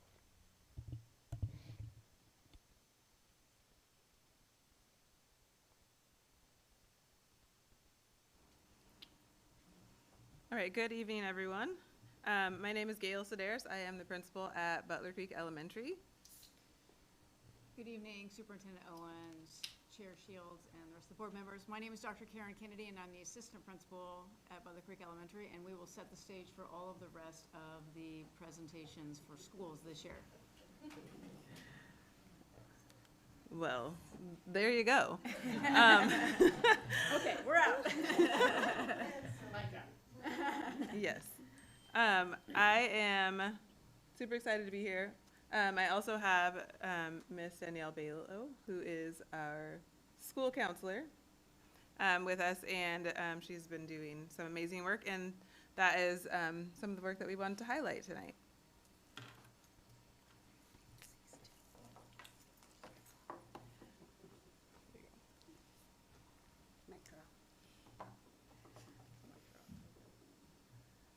All right, so we have really been focusing on seeing how we can meet needs of our students and families while also keeping the focus on our district-wide improvement plan, so our Roadmap 27, and working to really help students to see where it is that they're going and the purpose of school. And so with that, we have been really doing a lot of work and really moving towards having students looking at their futures and their careers. And we've done a lot of work as an admin team and within our schools to promote like our profile of the graduate and working towards those standards and expectations. And so with that, we have just started a college and career unit with our 5th grade students. Do you want to speak a little bit about that? Or do you just want me to go through the? Can you just, All right. Let's go to the next slide. All right. Yeah, I'll look at that. Okay. Yeah, I'll gladly talk about that. I have a cool little fun school bus for us to go through it. I last year, the elementary school counselors all got together and created a unit of careers and college readiness or career readiness.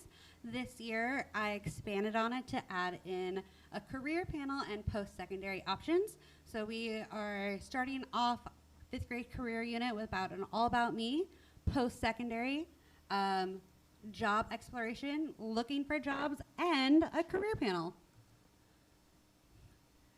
which will then lead all to BizTown, which is what the 5th grade team is going to do so. Yeah, so for those of you that don't know, BizTown is an amazing experience that our 5th grade students started attending last year. They get to apply for jobs within their community.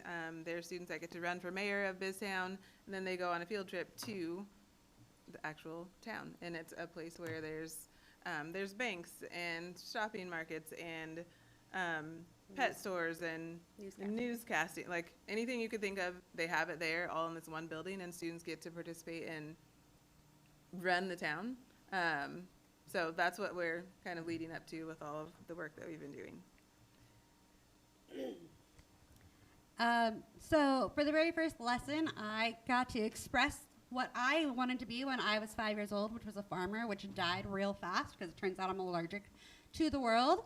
And I share this life experience with my 5th graders, and then I make them explore all their interests and everything about them, from what do they want to be, what are their favorite hobbies, if they had an extra hour of the day, what would they spend with it, if they had $100, what would they do with it, and this is some of the work that they have up here.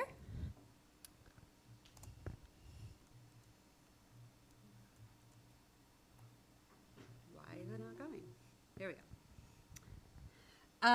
And then we move on to, with our little bus, to life after high school, and we talk about the 5 main pathways. One of the big things I really try to focus on, and that the other elementary school counselors and I tried to focus on, was that you could do more than just college. We want to really encourage the other ways, and especially in this one, I talked about after 4-year university, because a lot of times students didn't realize how much schooling it takes to be a doctor or a marine biologist or anything like that.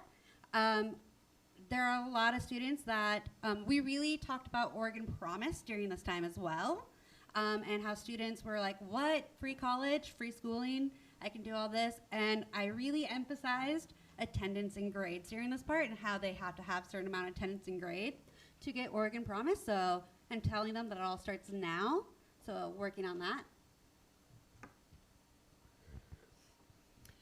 And then as part of their activity after that, they had them do a mock college application. Even though we're trying to do more than just college, it was a great experience for them to adapt their About Me worksheets to how it may apply to other parts of their lives. And then we do a really fun career exploration, where we take the 6 different types of personality traits that you can go into career exploration, and I challenge them to find 2 careers in each of the categories that they might be interested in and how it relates to their strengths. And that is going to lead to this Friday of our career panelists, where our superintendent, James Owens, is going to be on. I also got a vast variety of people who are going to be there. Almost all of them, except for James Owens and Ian Evans, are parents at Butler Creek. But we tried to get a vast variety of different degrees, different areas of where we're at, and then our 5th graders have come up with questions for them. But enough from us.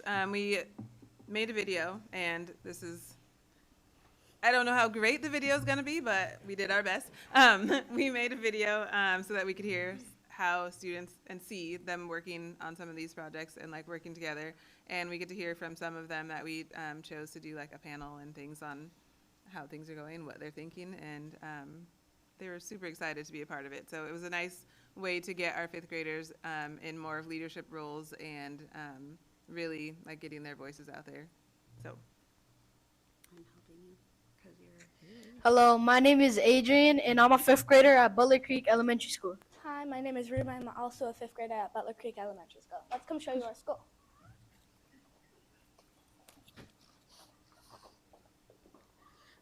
This is all the flags, which represents that we are one. We've also been doing this really cool career stuff where I found out there's a lot more careers than I thought there were. Let's come show you them. Time for activities today. We're going to be talking about strengths, skills, interests, and jobs, right? Okay, so who here remembers what a strength is? Ours is What is a strength? things you're good at. Things you're good at. Who here remembers what an interest is? Things that you're good at, like Things that you like, correct? Who here remembers skills? Skills connects to what? skills are like it's kind of like sports, Exactly. Skills are in tied with strengths, right? I'm going to have you all explore these, because the best way to understand them is to explore them. Currently, Ms. Donahue is passing out.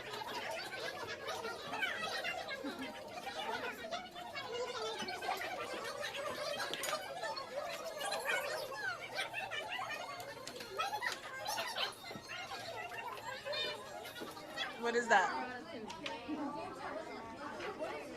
A surgical assistant. Why are you interested in that one? I don't know. I just want to help out people that need help. Okay. So what are you interested in, Mason?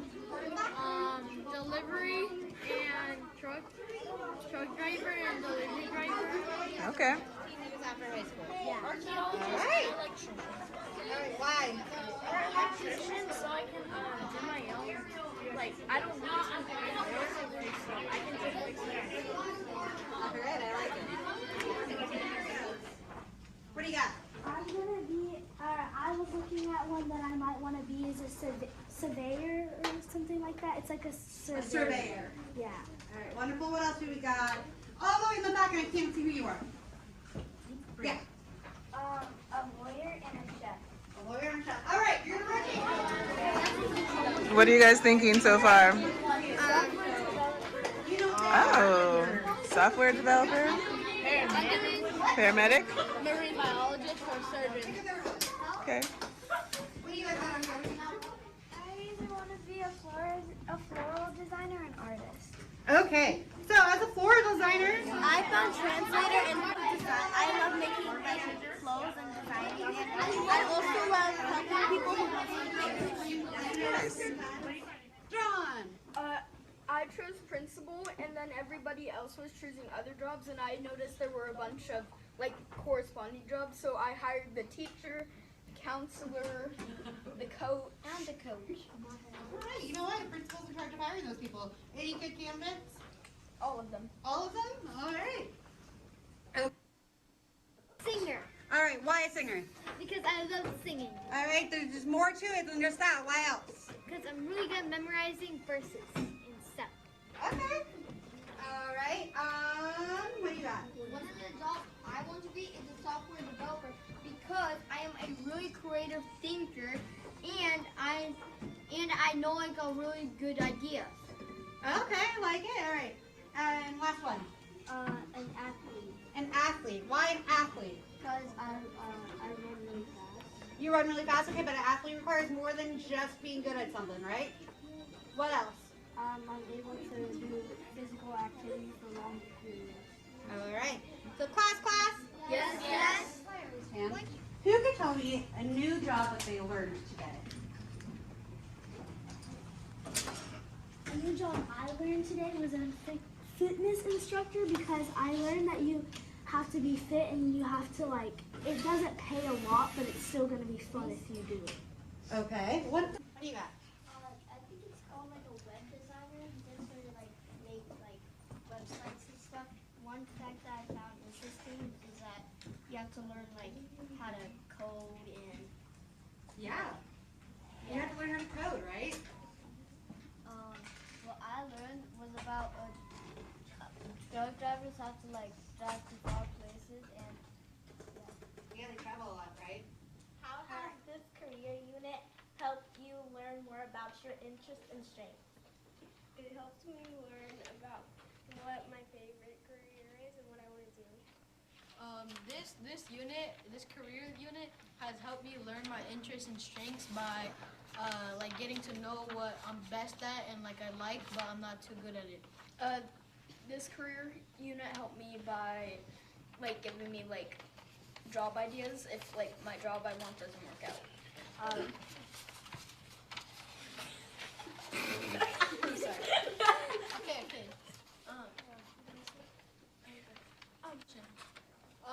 What is your what career or what job do you guys want to what job do you guys want in Biztown?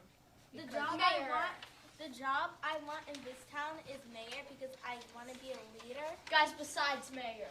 Because Besides mayor. Oh, I want to be a cafe. I want to be like a TV reporter. Me and I are hoping to work at the animal shelter. I want to be a TV reporter because I get to be on screen. I want to be a TV reporter because like I like interviews, but like when I like talk in crowds, it kind of gives me anxiety. I want to work at the food place because Cafe. Yeah, the cafe. If I don't get to be mayor, then I would like to work as the CEO of sports. Ooh, I would like to like the Yeah. sign company, or that makes sense, whatever. I would like to be the CEO of construction because I really like using my head and using my hands. I would want to work at the cafe so I can do a job. What is the best thing about being mayor if you got to be mayor? The best thing I would be able to lead and I'd make Bitstown a fun place because I don't want being an adult to not be fun. So whatever kids we can make being an adult still fun. The best thing when I'm mayor is to make everything fair, make how do I say this? The payments fair, everyone so no one gets hurt and it's a fun place to be at.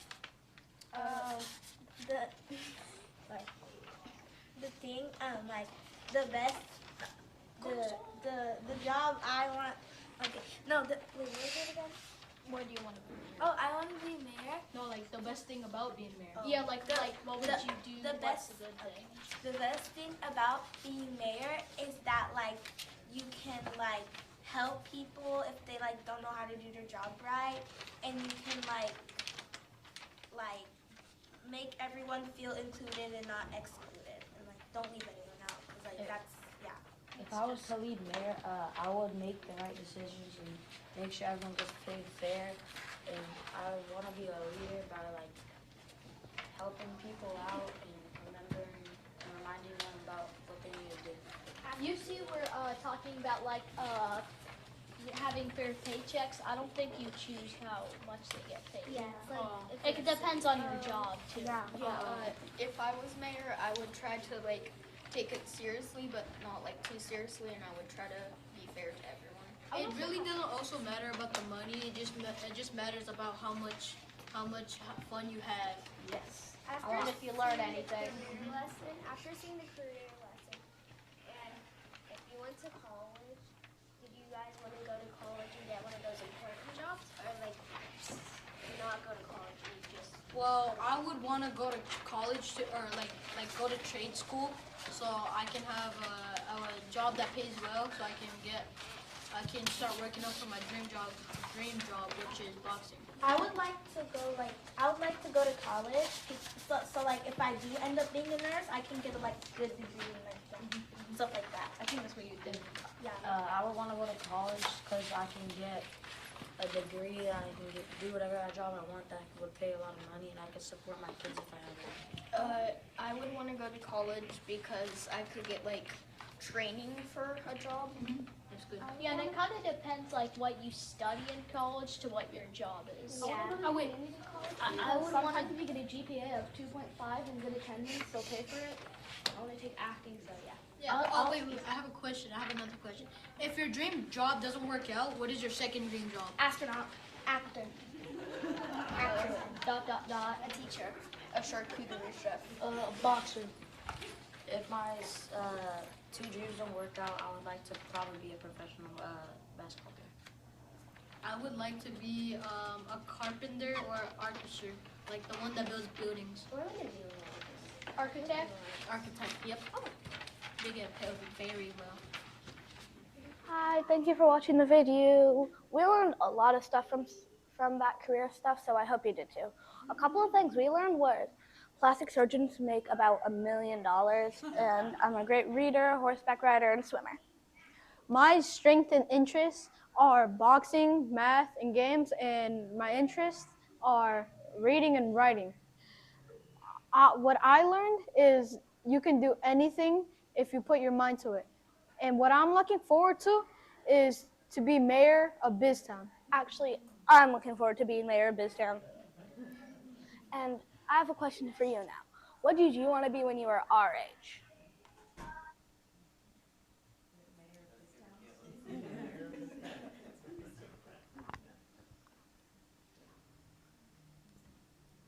All right, and then we just had a few pictures from last year of students at Biztown.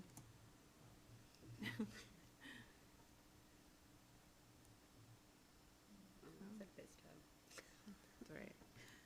Right.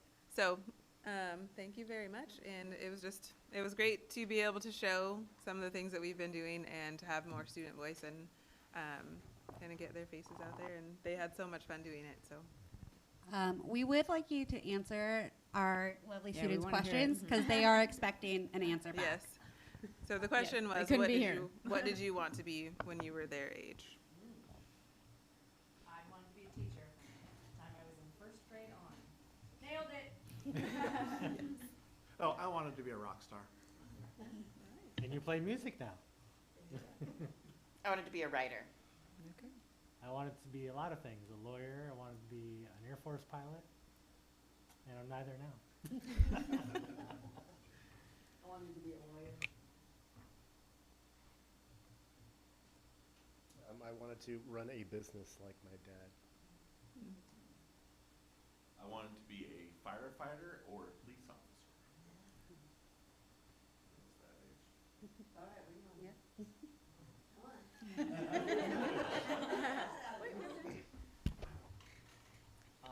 I wanted, well, I guess I'm still young, but I wanted,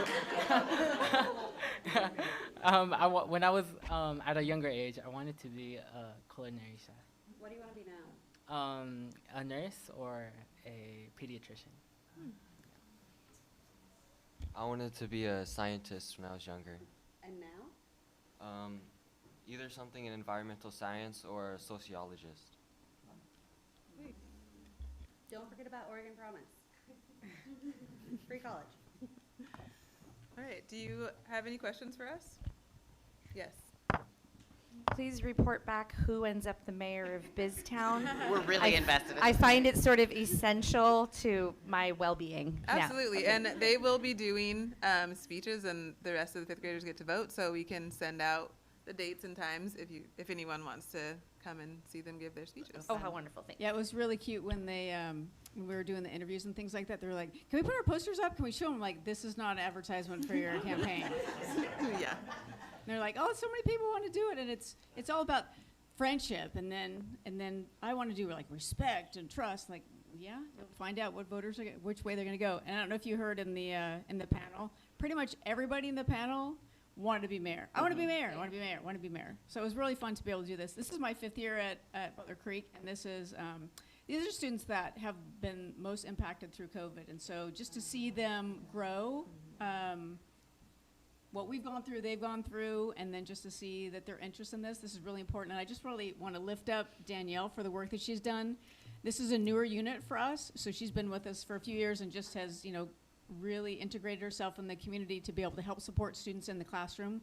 So you know how big our school is. We don't have to remind you.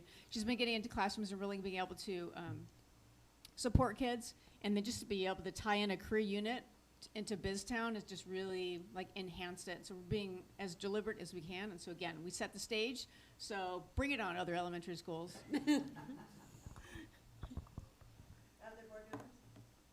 I just want to say thank you for bringing this. One thing that really stood out to me was the confidence that those 5th graders have, and I'm going to try, it was making me very clamped because, talking about their strengths, being so animated, knowing that they're, they started online, right, and just how enthusiastic they were talking about their skills, and they weren't making fun of other buddy people who said, I want to be this. I mean, like, it was just really great to see the community that you guys have built, and I'm just so excited for these kids, so thank you. That's really great. Sorry, I don't have a question other than maybe why wasn't this happening 8 years ago when my kids were at Butler Creek? But I really It had been, appreciated yeah, so, seeing that. She was still in school. It's great. Thank you. I also just wanted to say thank you so much for coming here tonight and giving us a glimpse into what every day is like at Butler Creek. It really is, as Director Slosky said, heartwarming and amazing to see what the students are over there creating. And we heard everything: lawyer, chef, business owner, arts, scientists, athletes, performers, you name it. It's just gives me great hope for the future, and can't thank you enough for being a part of shaping that. Yeah. And I think you definitely have set the bar, especially with the animated graphics. So if there are other school leaders out there listening today, we expect to see at minimum animated graphics going forward. Perfect. Thank you. I just want to say thanks for the glimpse inside. You know, it's great to see what's going on a little bit and share that experience. Yeah. And have the kids, you know, be on camera. Yeah. And be able to make a video. That's great. Thank you for sharing. Welcome. Thanks for being the first ones. Director Anyone Lynn? wants to do a career panel, come to visit Butler Creek anytime. Just watch out because our traffic pattern is a little tricky. It so. is. Yes. And our door's always open, so if you ever want to come visit, just swing by anytime. Director Lynn? Director Lynn is virtual. Yeah, it was a wonderful presentation. Thank you very much, and very proud of the work getting done. Thank you. All right, thank you so much. And I'll share, but first, did you hear, or Easton, did you want to share anything as well before I go, as far as their report was concerned? No, I just wanted to say, we did this when I was in elementary. We did it in 5th grade, and I was the mayor, so yeah. So pretty good, yeah. And look at you, look at where you are now. Yeah. Easton, anything? I lost my mayor election in 5th grade. I just. I know. That's okay. Just look out here. I'd like to say a couple things. Number one, just appreciation for coming and presenting that, because I know it's not only the presentation this evening, but it's all the work of putting it together behind the scenes that I know was countless time that was spent to do that. I would say, as far as the assignment, you threaded together SEL standards, profile of a graduate, roadmap 27, and then the expectations of the board report. So in terms of understanding the assignment, you nailed it, so appreciate that. And then as far as another contributor to this, you saw Claire Donahue, who was the classroom teacher that was facilitating that as well. She's an excellent 5th grade teacher, so it was nice to see her class being featured in that as well. So nicely done and much appreciated. Thank you. And we're excited to have you Friday. I'm excited to be there. I appreciate you inviting me. Great. Thank you so you much. very much. Thank you.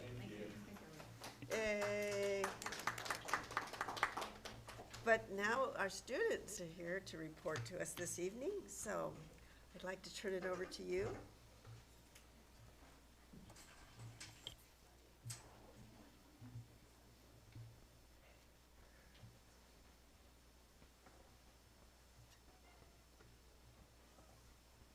All right, thank you for having us here. It's always a pleasure.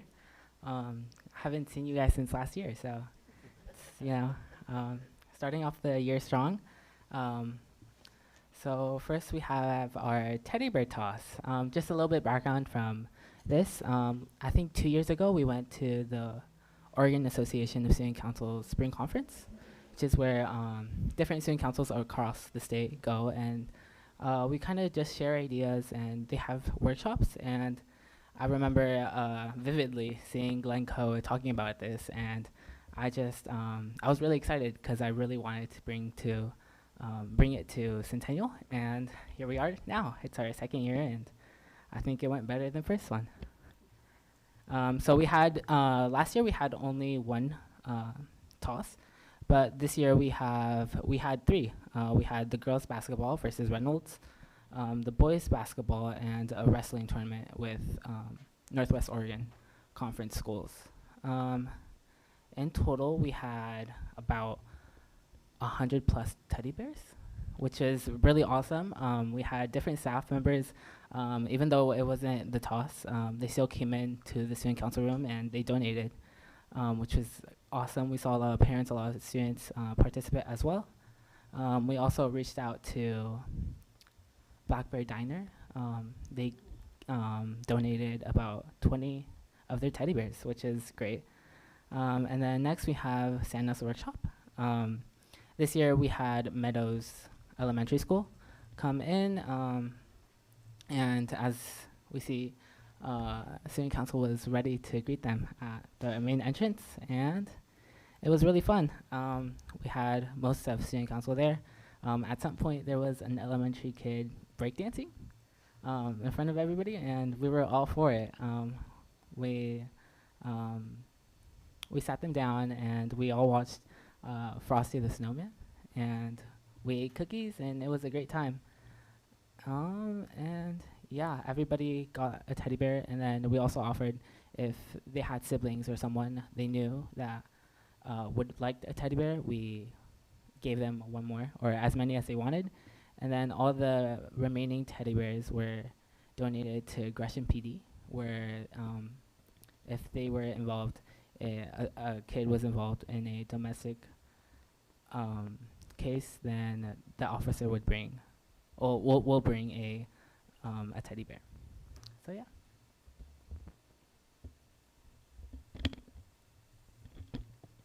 Next up, we held our door decoration contest right before winter break, and basically it's a competition between the advisory classes where they had 3 days to prepare. They got to decorate their door based off the theme of Winter Wonderland, and it was graded off of different judges. They voted off which was the best door on December 19th. They went down in the hallways and they reviewed all the doors and checked all the boxes, and in the end of it, Mr. Horton eventually won the competition, and he's going to receive donuts held by the student council. And there's some of the pictures of some of the doors, and there's a snowman at the bottom. And lastly, we had our Welcome Back January Assembly for the year. This assembly, we basically just held games to bring back school spirit after a long break, because at the beginning of the assembly, you could obviously tell that students were kind of bummed to be back in school after the long winter break, but the more and more games we held and more the assembly went on, you can tell the energy started slowly coming back, and that was just a great sight to see.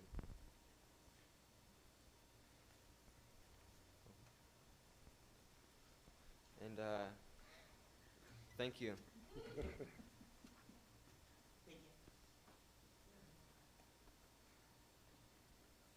Board members, any questions for our student reps this evening? Thank you, gentlemen. Happy New Year to you. Glad to see you all back in the swing of things. Yep, back at it, guys.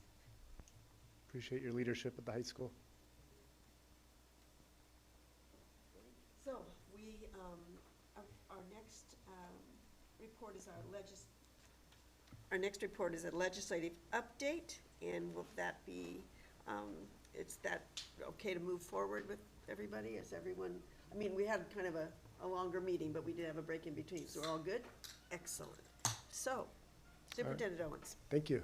We have Lisa Merrick, who is our Senior Program Administrator for Government Affairs. She works for East County School Districts out of MESD. And with the legislative short session coming up, now that the legislature is in session annually, Lisa has work to do this time of year every year. So we thought it would be a good time for her to come and share with us what to expect with that upcoming short session, and potentially ways that as a board we can engage with that and be able to have board member voices heard. Lisa comes to us not without experience in this realm. She was in Portland Public doing similar work most recently, and then she's fortunately joined us for this year. So without further ado, on your microphone, if it's green, you're good to go. And Lisa, go ahead and take it away. Good evening, board directors. Thanks for having me. As Superintendent Owens mentioned, I'm Lisa Merrick. I'm the program administrator for government affairs for MESD. I am so sorry I do not have animated graphics in my presentation, but I will make sure to change that for the next one. Very colorful. Yes, we tried to stay colorful. Let's see. Okay. So we are on the eve of the short legislative session.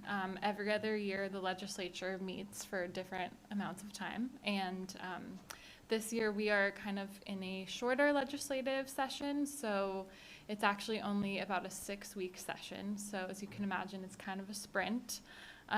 Right now, the legislature is actually convening in Salem over the next couple of days for January legislative days. That's when the committees meet and hold informational meetings on a variety of topics. And then at the end of this week is the bill drop deadline. So that's when legislators have to officially submit their bills. So in the coming weeks, we'll have a better sense of what policies are going to be discussed. I prefer this session because there are bill limits. The long session, there were like 3,000 bills. It's a lot of policies to track. Each legislator for the short session gets 2 bills, and then committees get 5. So it's a lot more manageable to monitor. The legislative session will begin on February 2nd, and then as I mentioned, it's pretty short, so it will end by March 9th. There is a revenue forecast on February 4th. I'll talk more about that in the next couple of slides. That's going to be a really key date because that's the final revenue forecast that the legislature will use to make all their budgetary decisions.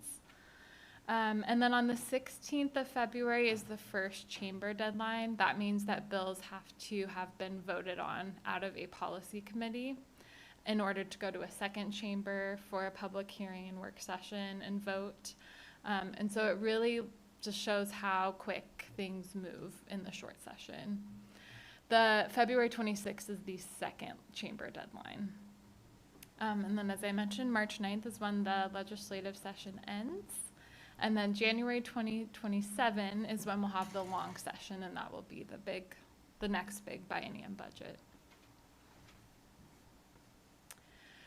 So I think a big topic of the legislative session is going to be the impact of H.R. 1, which is the big, beautiful bill that passed last June.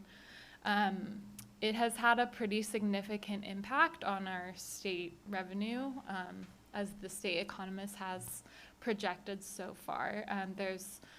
There's going to be significant impacts to Medicaid and SNAP benefits for individuals, and the bill also made changes to the tax code. So that's going to impact how much the state is able to collect in revenue.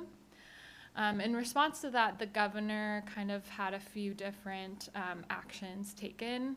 She directed the state agencies to reduce costs across the board in different ways that they could. And then Legislative Fiscal Office directed the state agencies to prepare different budget scenarios to reduce the budget.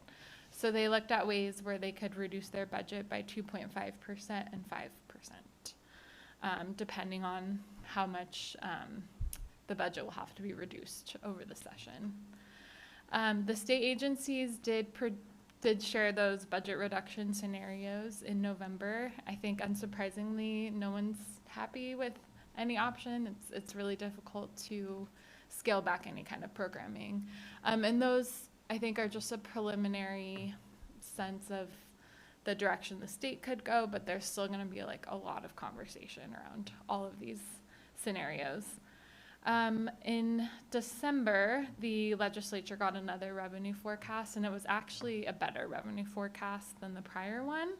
And so I would say that there is a little bit of optimism that the February revenue forecast could also be an improvement, although it's really going to depend, and we won't know until then. So During the 2026 session, the legislature will consider all of these reductions as part of their budget rebalancing process. So the December revenue forecast actually showed that the general fund and lottery resources were up $318 million from the end of session. The resources are still down about $635 million, but it still is kind of a smaller deficit than had been initially projected. And so based on the legislative briefings and conversations with budget members, we project that the state budget hole is closer to $600 million. And part of this is what we're expecting they're going to want to project out for their ending fund balance so that they're able to pay for wildfire costs and other things that the state will need to prepare for. There is no corporate or personal kicker forecasted at this moment. And then the corporate activity tax, which funds the Student Success Act, was down a little bit, but the state has reserved funds in that account. And so there is kind of that layer of protection as we navigate potential budget cuts for SIA and other funds. So the key takeaways from that December forecast, it's good news, but we definitely still need to have really vigilant advocacy, especially as we look forward to the February 4th revenue forecast. We really need to keep making a clear and convincing argument to the state that they should look at the reserves, which I will talk about in the next slide. There is still a state budget shortfall, so I think we'll be really watching closely on that February 4th date to see if that deficit shrinks, and making sure that they continue to hold education budget harmless. So I wanted to talk a little bit about the reserves. We have two reserves accounts at the state level. We have the Education Stability Fund. This was created by the state constitution in 2002.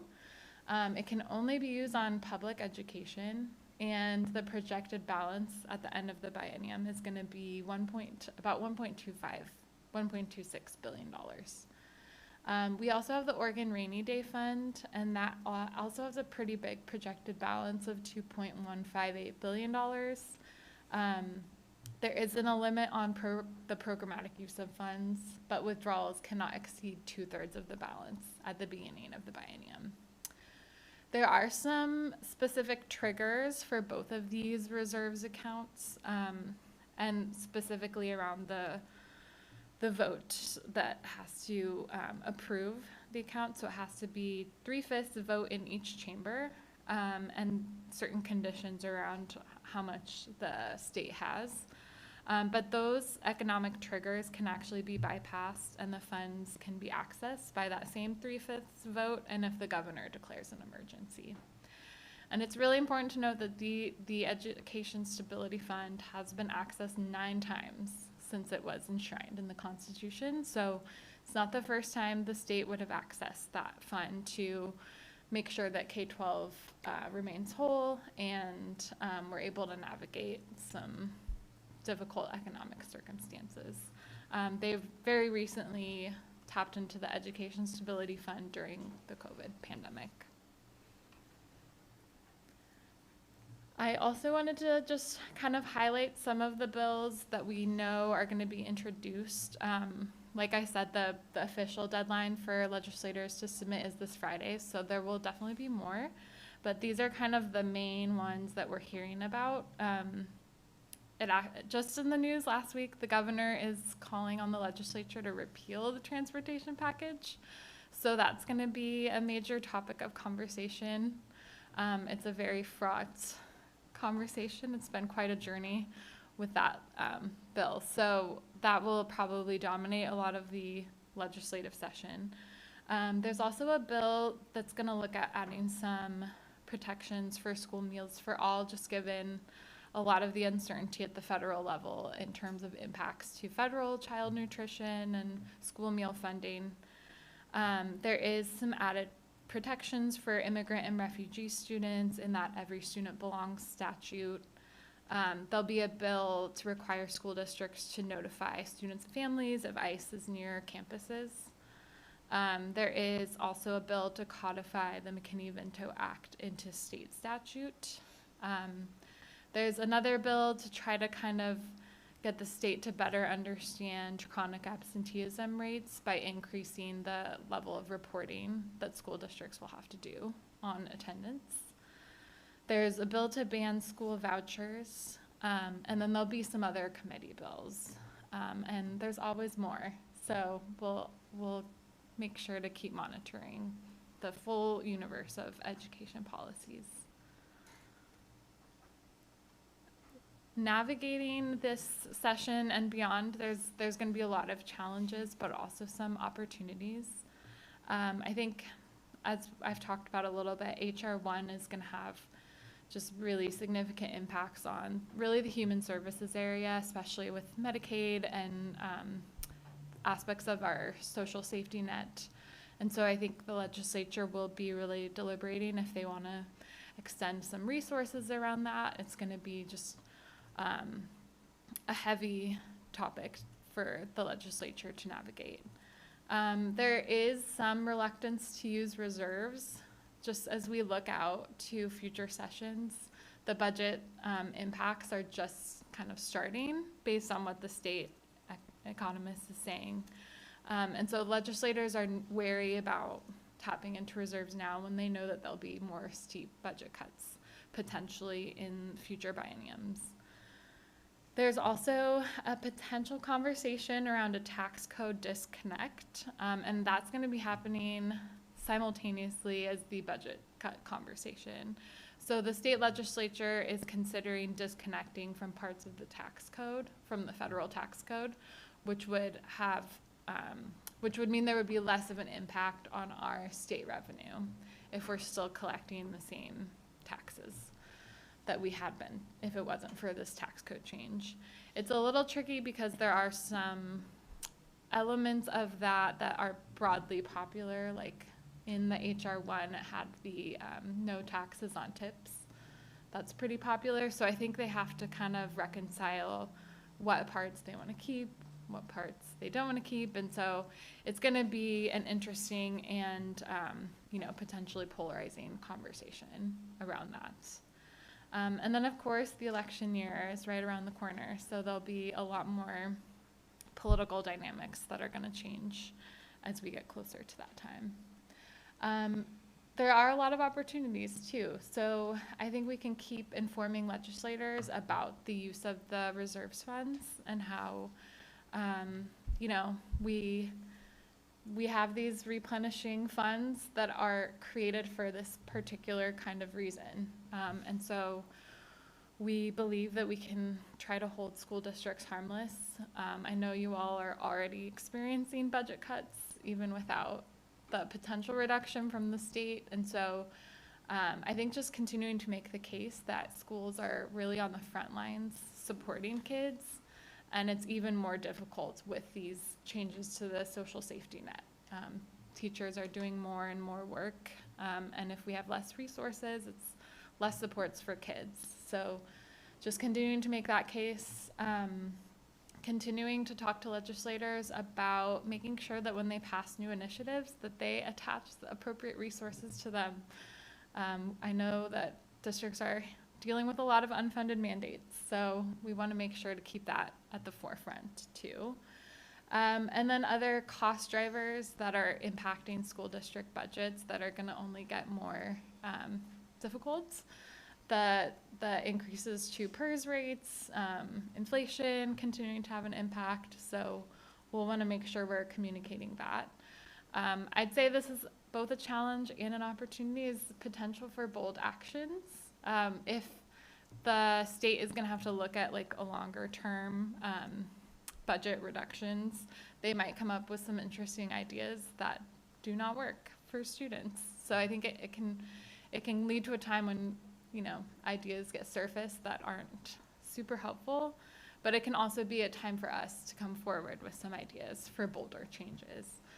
Looking at the state distribution, for the way the state distributes the funding for school districts, and making sure that we're looking at how are we measuring student poverty and making sure that we are adequately allocating funds to districts with students with the highest needs. Looking at, I think, a variety of other statewide policies that could kind of help us navigate this tough budget environment, but also work better for our students. And then the election year can also be an opportunity. So all that to say, we are going to have a day for you all to join in Salem if you're available. We'll be going down to the Capitol. MESD is organizing this lobby day for all our component school districts. So we welcome you to join us down in Salem on Friday, February 13th. I'll be following up with some more information and a sign-up sheet, but we would love for you to join us. We'll have breakfast and lunch and set up meetings with lawmakers on that Friday. I will also follow up directly with the superintendents, but a lot of the state legislators are hosting their own town halls locally ahead of session, and I think if you're available, that can be a good time to show up too and elevate education funding as a priority for them to have this session. So that's what I've got, but I welcome any questions. I'm also leaving my contact information, so please feel free to reach out if you ever have questions about policies or ideas on ways we can keep engaging with lawmakers. Always happy to hear from you. Thank you. Board members, like to give you an opportunity if you have questions this evening. Let's go ahead and start with you, Director Harden. I'm all set. Thanks for the report. Director, Vice Chair. Thank you, Lisa, for that report. I don't have any specific questions. I do want to just encourage my fellow directors, budget committee members, and members of the public who are listening that advocacy is incredibly important. As someone who does go down to Salem several times a year to advocate on behalf of other organizations, the legislators, it's part of their job to kind of be in a policy-focused world where they're getting a lot of research and a lot of data that way, but hearing it from those of us who live the experience every day really does make a difference in their decision-making. And so if anybody has the opportunity to go down or participate in these town halls, or even just send letters to the legislatures ahead of session, it is all very, very needed. And I think because of all the advocacy work that was done ahead of the last session last year, we were able to maintain education funding at the same level. And without that vigilant advocacy that Lisa mentioned in the beginning, we will see the education pot shrinking or decreasing. I don't think, none of us want that, right? So that would just be, I'm looking forward to being able to participate and contribute that way, and I would just encourage everyone to do as much as they can as well. Thank you. Dr. Slosky? I have two quick questions. One, is PERS as big of an issue for all the other agencies and places in the state as it is for education? Because if so, it would seem like the larger state would want to do something to help everybody with this PERS problem. But is it really just an education problem? It's not only an education problem. There's definitely other state agencies that are impacted, but I think it's more acute in education settings, and it even varies a lot by district and, depending on site accounts. And there's a lot of factors, but I think it can impact districts at a greater level, and also like a handful of districts at a really significant level. Yes. So I think they're not feeling it in the same way that districts are, but that makes sense. It's definitely something we want to keep sharing information on. Thank you. My other question is around how does something that the state has voted for, like outdoor school for all, get taken away? And I know I'm already advocating for that, but do you have any other recommendations there? That is a great question, and outdoor school is on our legislative priority list. it's a little bit complicated, and we've actually asked a legislator to get an opinion from legislative council. So I think even though it's mandated in the ballot language, I think legislators are using what's available in revenue to try to guide how much they fund it. And then we're also seeing the agency that oversees higher education kind of making some decisions around how much funding is going to outdoor schools. So I'd say it's something we're trying to get a little more information on, but that's definitely going to be a key priority that we want to keep advocating for. Excellent, thank you. Yeah. No questions. I appreciate the comprehensive presentation and colorful slides. Thank you. Director Stanley. No questions. Thank you for organizing the Friday the 13th event. Alas, I'll be at the zoo with my class, but maybe we'll send some letters and pictures along with somebody.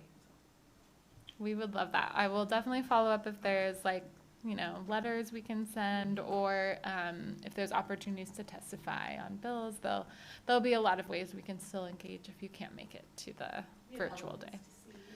That sounds really important too. Director Lynn. Yes, thank you. I have a couple questions.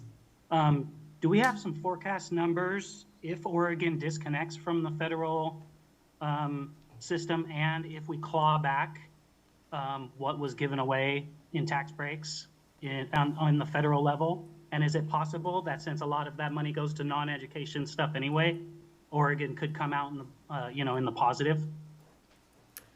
Those are great questions, and I think the legislature will be discussing that in greater detail, especially the revenue committees. I believe that if they do the disconnect, it will only apply to the next fiscal year.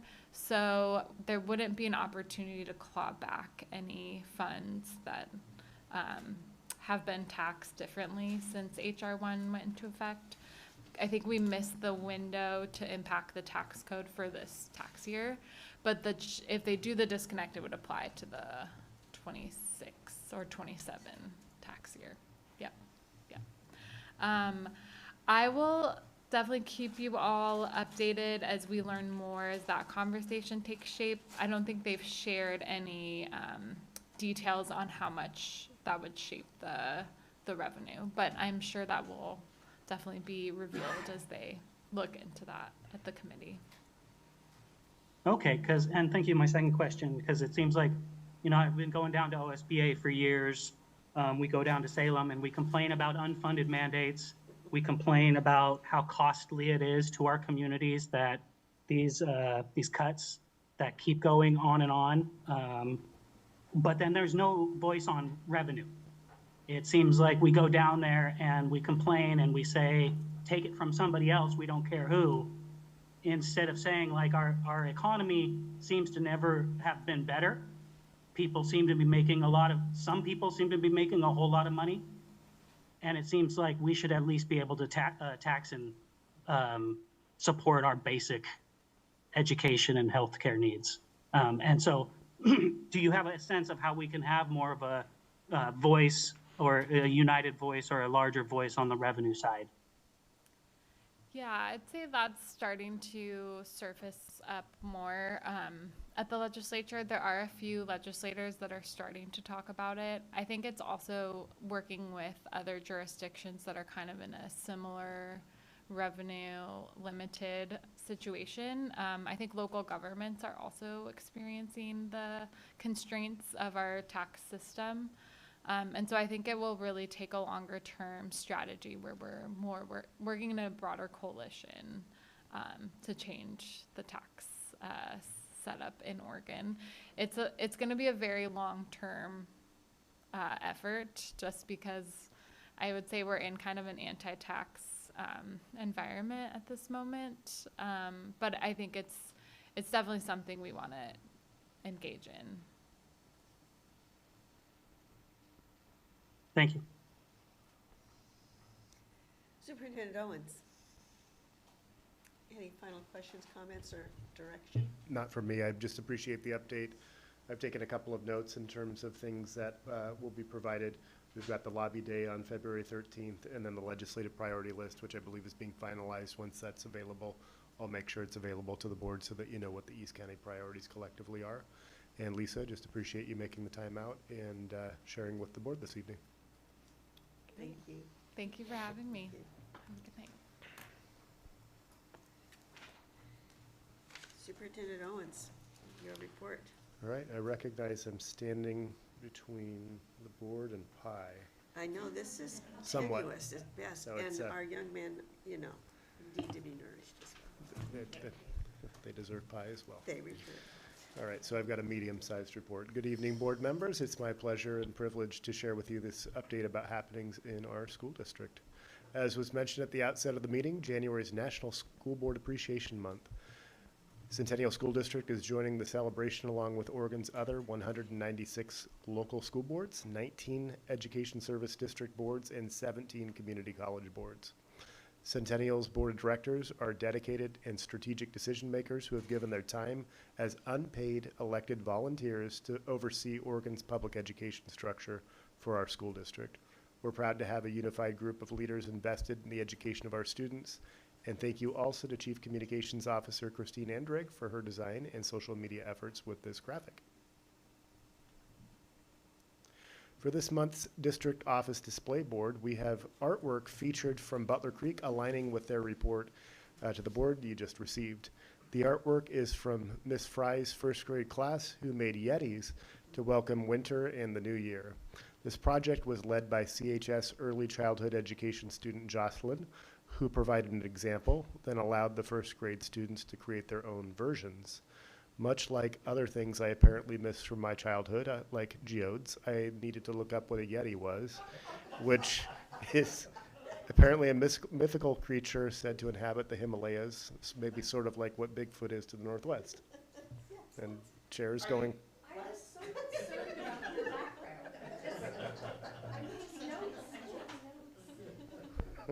I told you I didn't know what an engineer was until I was a senior in high school. My friend is like, why do you want to be a train conductor so badly? So BizTown would have been good for me. I figured it out at some point, but I've got some gaps. This afternoon, Centennial, but it's about the kids' artwork. So enjoy the Yetis. They're really cool. On your way out, take a look. This afternoon, Centennial High School held the first session of a structured 9th and 10th grade Data Summit series, part of the district's ongoing data-informed continuous improvement work under Roadmap 27. This adjusted high school data team model focused specifically on 9th and 10th grade language arts, math, science, and social studies, reflecting research that early high school academic performance is a key predictor of credit attainment and on-time graduation. During the session, CHS teams reviewed the school improvement plan, instructional action steps, analyzed disaggregated student data, assessed the impact of instructional practices, and developed responsive action steps using a shared data and action planning protocol. The structure is designed to support consistent monitoring of student progress, strengthen assessment and data literacy, and align instructional adjustments across core subject areas.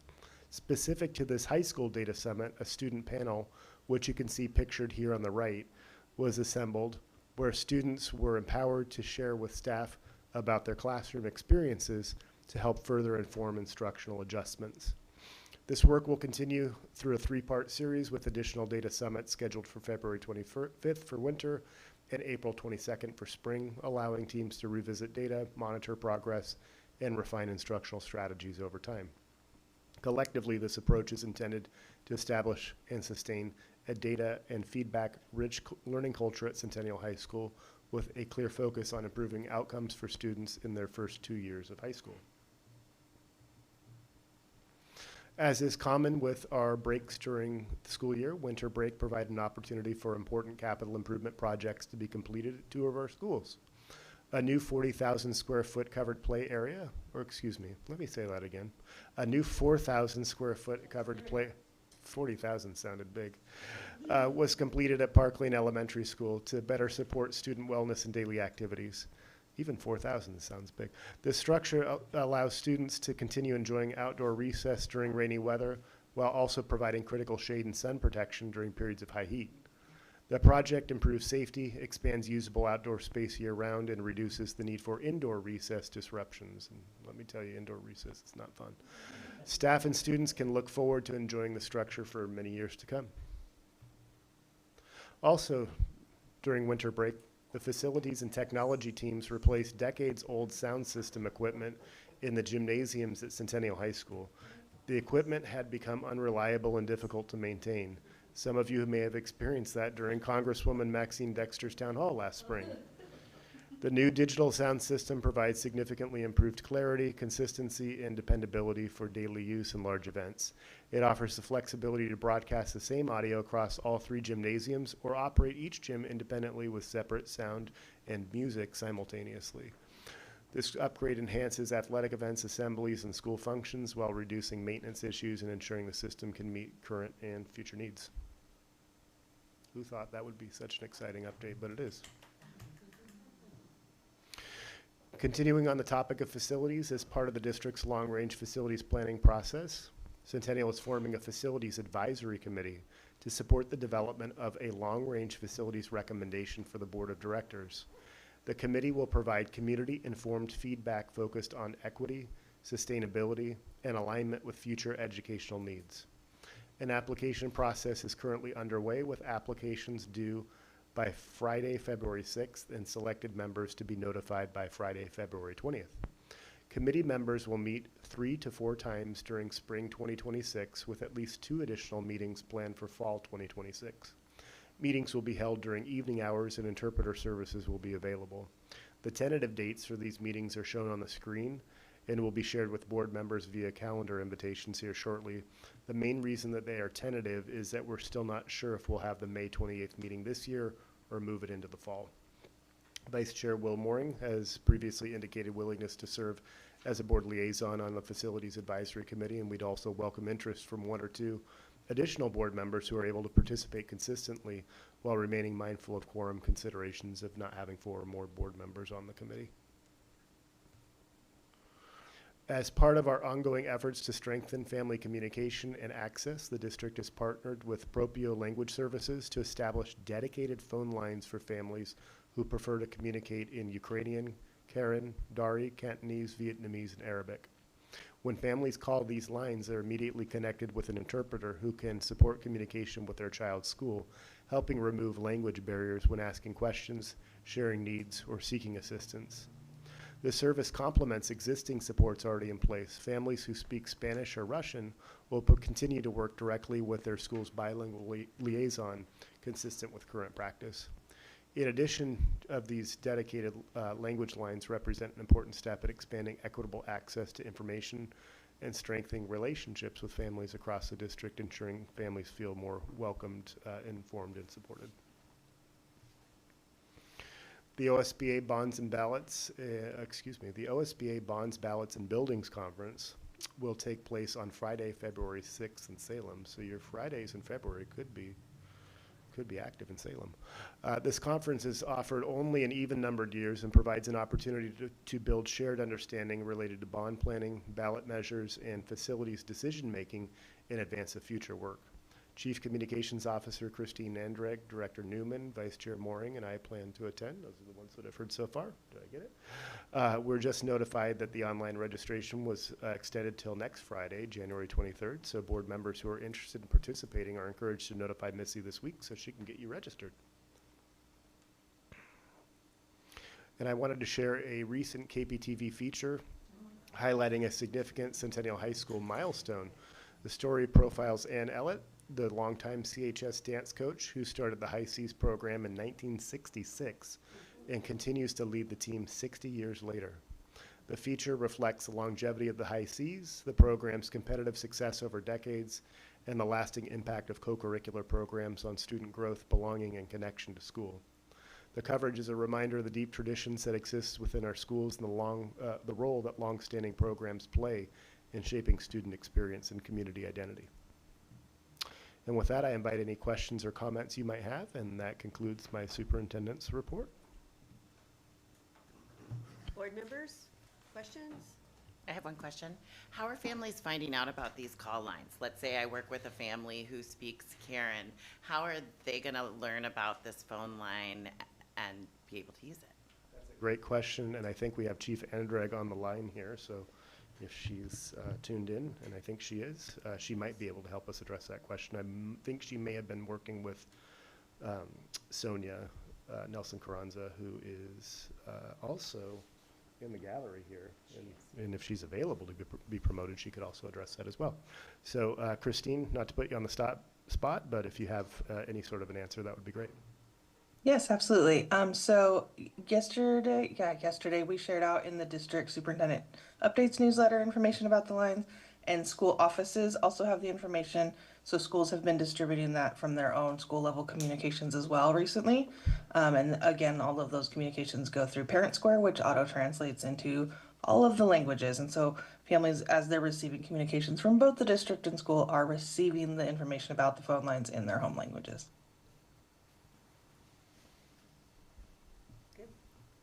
Anyone this side? Yes, Director Howard. Yes, for the long-range facilities planning, where do community members go to sign up and to apply and to show that they're interested? Good question. I'll let Chief Andrag take the first run at it, and I'll clean it up. She's been taking lead on this aspect. Yes, so again, in yesterday's newsletter, there was a blurb about that with a link to the application that will be on the website as soon as I am no longer sick and back at work. So that will be available. We do have an application form. It is available in multiple languages so that we can recruit beyond just our English speaking community members. So for newsletter for now, and in a couple of days, it'll be posted on the website as well. We've also asked for our, and this isn't fully address your question, but I'll try to add on to it. We've asked for our administrators of each of our schools to identify at least one parent or family member who they believe would be a good addition to that committee so that we can have representation hopefully across all school buildings. And then also, I think this goes beyond just me, but all board members as well. Shoulder tapping is going to be an important component as well. So I would suggest if you know of anybody, whether it be within not only the parent community, but the business community and otherwise, realtors, architects, contractors, those are lists that we're trying to make. And, Director Southerton, myself are going to make some personalized outreach to complete the application so that we can review who's applied and comprise a well-rounded committee based that way. So unfortunately, we don't have the best access to our broader community with our existing communication channels. Minus like the report to the community, but we do have our ability to shoulder tap, and Christine also has a key communicators list that has been ever growing as well. Chief Andrag, would you add anything to what I just mentioned there? No, I don't believe so. Okay. Great. Director Lynn? Comment, thank you. One of the things we may be able to tap into is the previous bond committee membership. We have an extensive email list from that. Yes, there's Centennial kids that we might be able to just distribute back to our chief communications officer for cross-checking. These are people who have expressed an interest and worked on the 2020 bond, and so that might be another resource. And I happen to be the keeper of that list, so I'll make sure that that gets sent to the district office. And we'll be reaching out to folks from the BOC as well. Oh, yes, sir. Perfect. Thank you, Superintendent Owens. And did I get everybody? All right.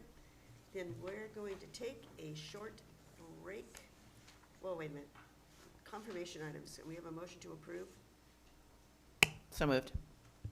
Seconded. We have a motion and a seconder to confirm the confirmation items as listed.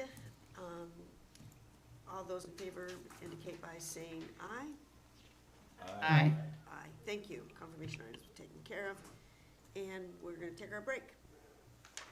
Woo! That's 15 minutes. Recording stopped.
Recording in progress.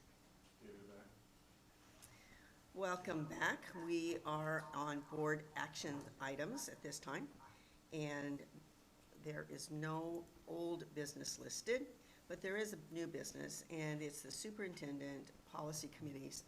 Over time, we have been mentioning policies that need some of a review, if you will, and so we started to compile, we mean Vice Chair Mooring and myself, started to compile a list.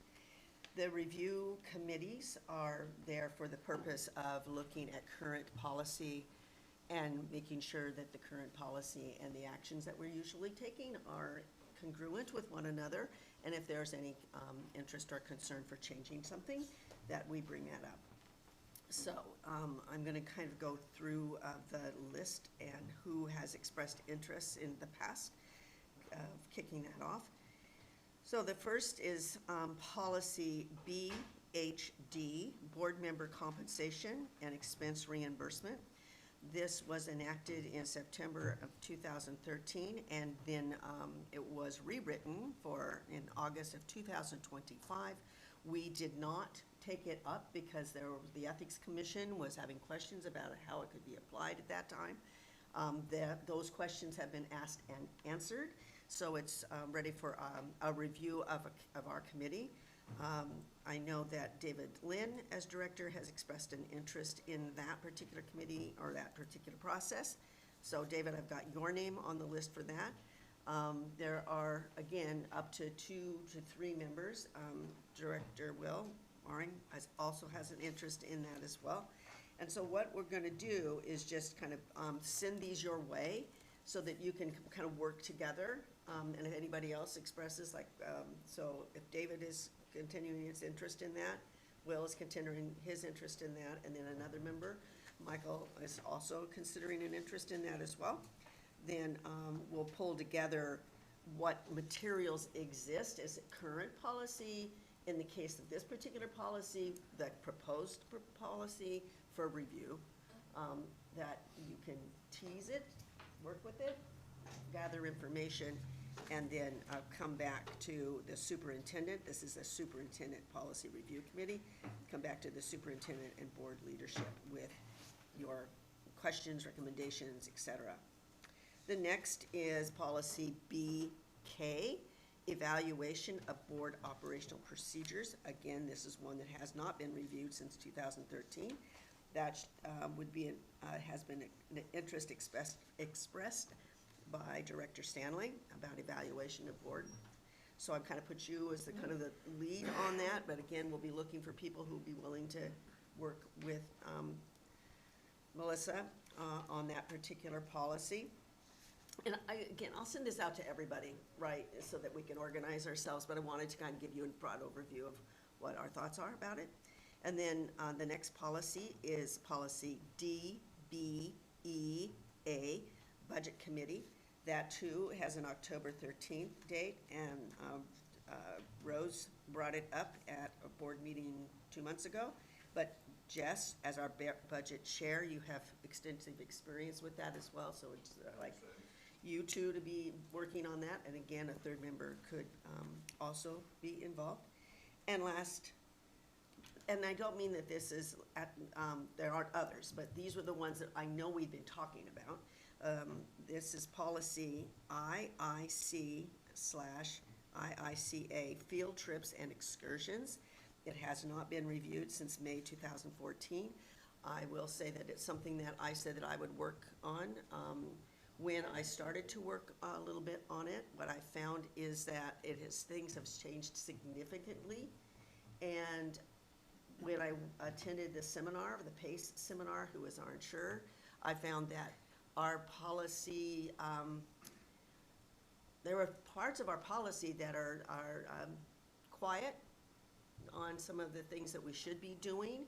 And when asked PACE and OSBA, the left hand and the right hand were not aware of some of those discrepancies.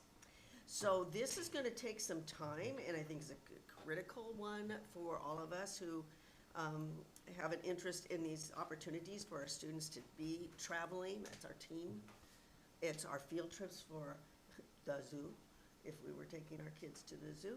So it's an important policy. I'm willing to take the lead, but I would certainly like a couple of it on that as well. So those are the ones that we're talking about. You'll get this, you'll get copies of these specifically in your email, and then we will firm up who the 2 or 3 members. Yeah, I'll send it just everything at the same time. That way you'll see what, these are the ones. And if there were other policies that I missed, you say, oh, but I'd really like to see that in its policy form. I just did kind of we were just talking about, well, what things have been mentioned, and what policies might have needed an impact. So I'm certainly willing to send out more. When you go through the policies, my goodness, talk about a list, say the very least about it. Just add me to the list for interest for board operational policy. Got it. You having to deal with mine? I'm a good actress. Thank you, guys. All right, appreciate you listening to that, and appreciate that we're going to be able to get started on these. Sometimes these things get pushed to the side, and I know we're going to be very busy, but these are important as well. So that concludes new business, as I'm aware of it, and as it's listed on the agenda. So we're moving to future agenda items. So Superintendent Owens, you have something for us? All right, we've got a few things on tap for our virtual work session, which will be on January 28th. Our Roadmap 27 first trimester report, you probably heard that before. We've kicked it a couple times, and hopefully that'll be the good landing spot for it. There's a couple of field trips for the board's consideration, a few policies, including the instructional materials first read. You might say, I just did a first read last spring. Well, it's revamped, and we've got a new curriculum director, so in combination of those two things, you've got a first read.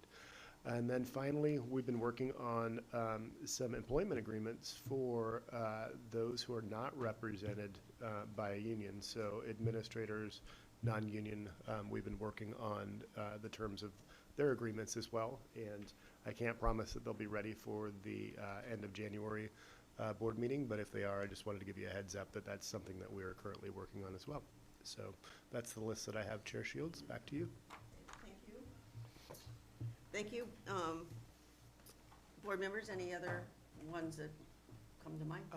You know, Drew Rosa has every meeting this school year talked about wanting CEA to have a spot to present to us. I think that we should discuss that. I don't know if that's appropriate for the work session or for a business meeting like this, but I think it bears a little more conversation. Okay, thank you. Any other? Excuse me. We will be adding an executive session to each of our agendas. We mentioned this in conversation about the fact that there are times when we need to be proactive and act quickly on something, and having this available to us in these next meetings. Safety negotiations are the two that keep us on our toes and are important to us. So we'll keep those in mind. That doesn't mean we will not have special sessions or even emergency session if that were required. Emergency sessions only require a 24-hour notice to media because it has to be a true emergency. But special sessions can be based on things that have come up that are not on our regular calendar. We would try very hard to make sure you are aware that something would be coming up. And we think about mediation and mediation dates, things of that nature that might have impact on our February meeting schedule, as the example. And then, of course, we have our budget meetings that we will be always incorporating prior to our board meetings. So we may talk a little bit about where do we have the executive sessions, whether they're going to be at the top of the meeting like we did today with budget. Is that a better use of our time, having us start a little later as we did tonight, or do we continue to try to have them when our representatives are available to us and or at the end of the meetings, depending. So it's the flexibility that we're looking for when we're talking about executive sessions, but we will try to keep them within our schedule. Yes. My one comment, I guess, about executive sessions would be to schedule them where it's respectful more of the community's time to be able to attend our meetings. And earlier, children going to bed, various things. We all know that we are obligated or possibly or might not be here till 10, but I would love to hear us talk and consider having our executive sessions later for us and not push the rest of our meetings later for our community. All right, then that would take, perfect, think about it. We're not voting on it or anything of that nature, but we do want to have that type of mindset, consideration. But I will say, I know this board, and this board starts to flag at 9 o'clock, so we'll have to caffeinate up or whatever your needs are going to be if we're going to stay later on those particular nights, or pie, sugar, or if we have pie, will that help? So that's understood. But I appreciate that, and let's keep that in mind as we're setting up the agendas. Any other future agenda items? We're good? All right. Then I call for the adjournment of this regular meeting of the board at 9:13 p.m.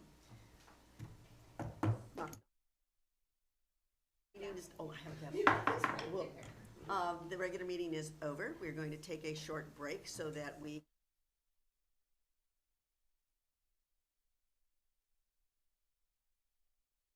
Recording stopped.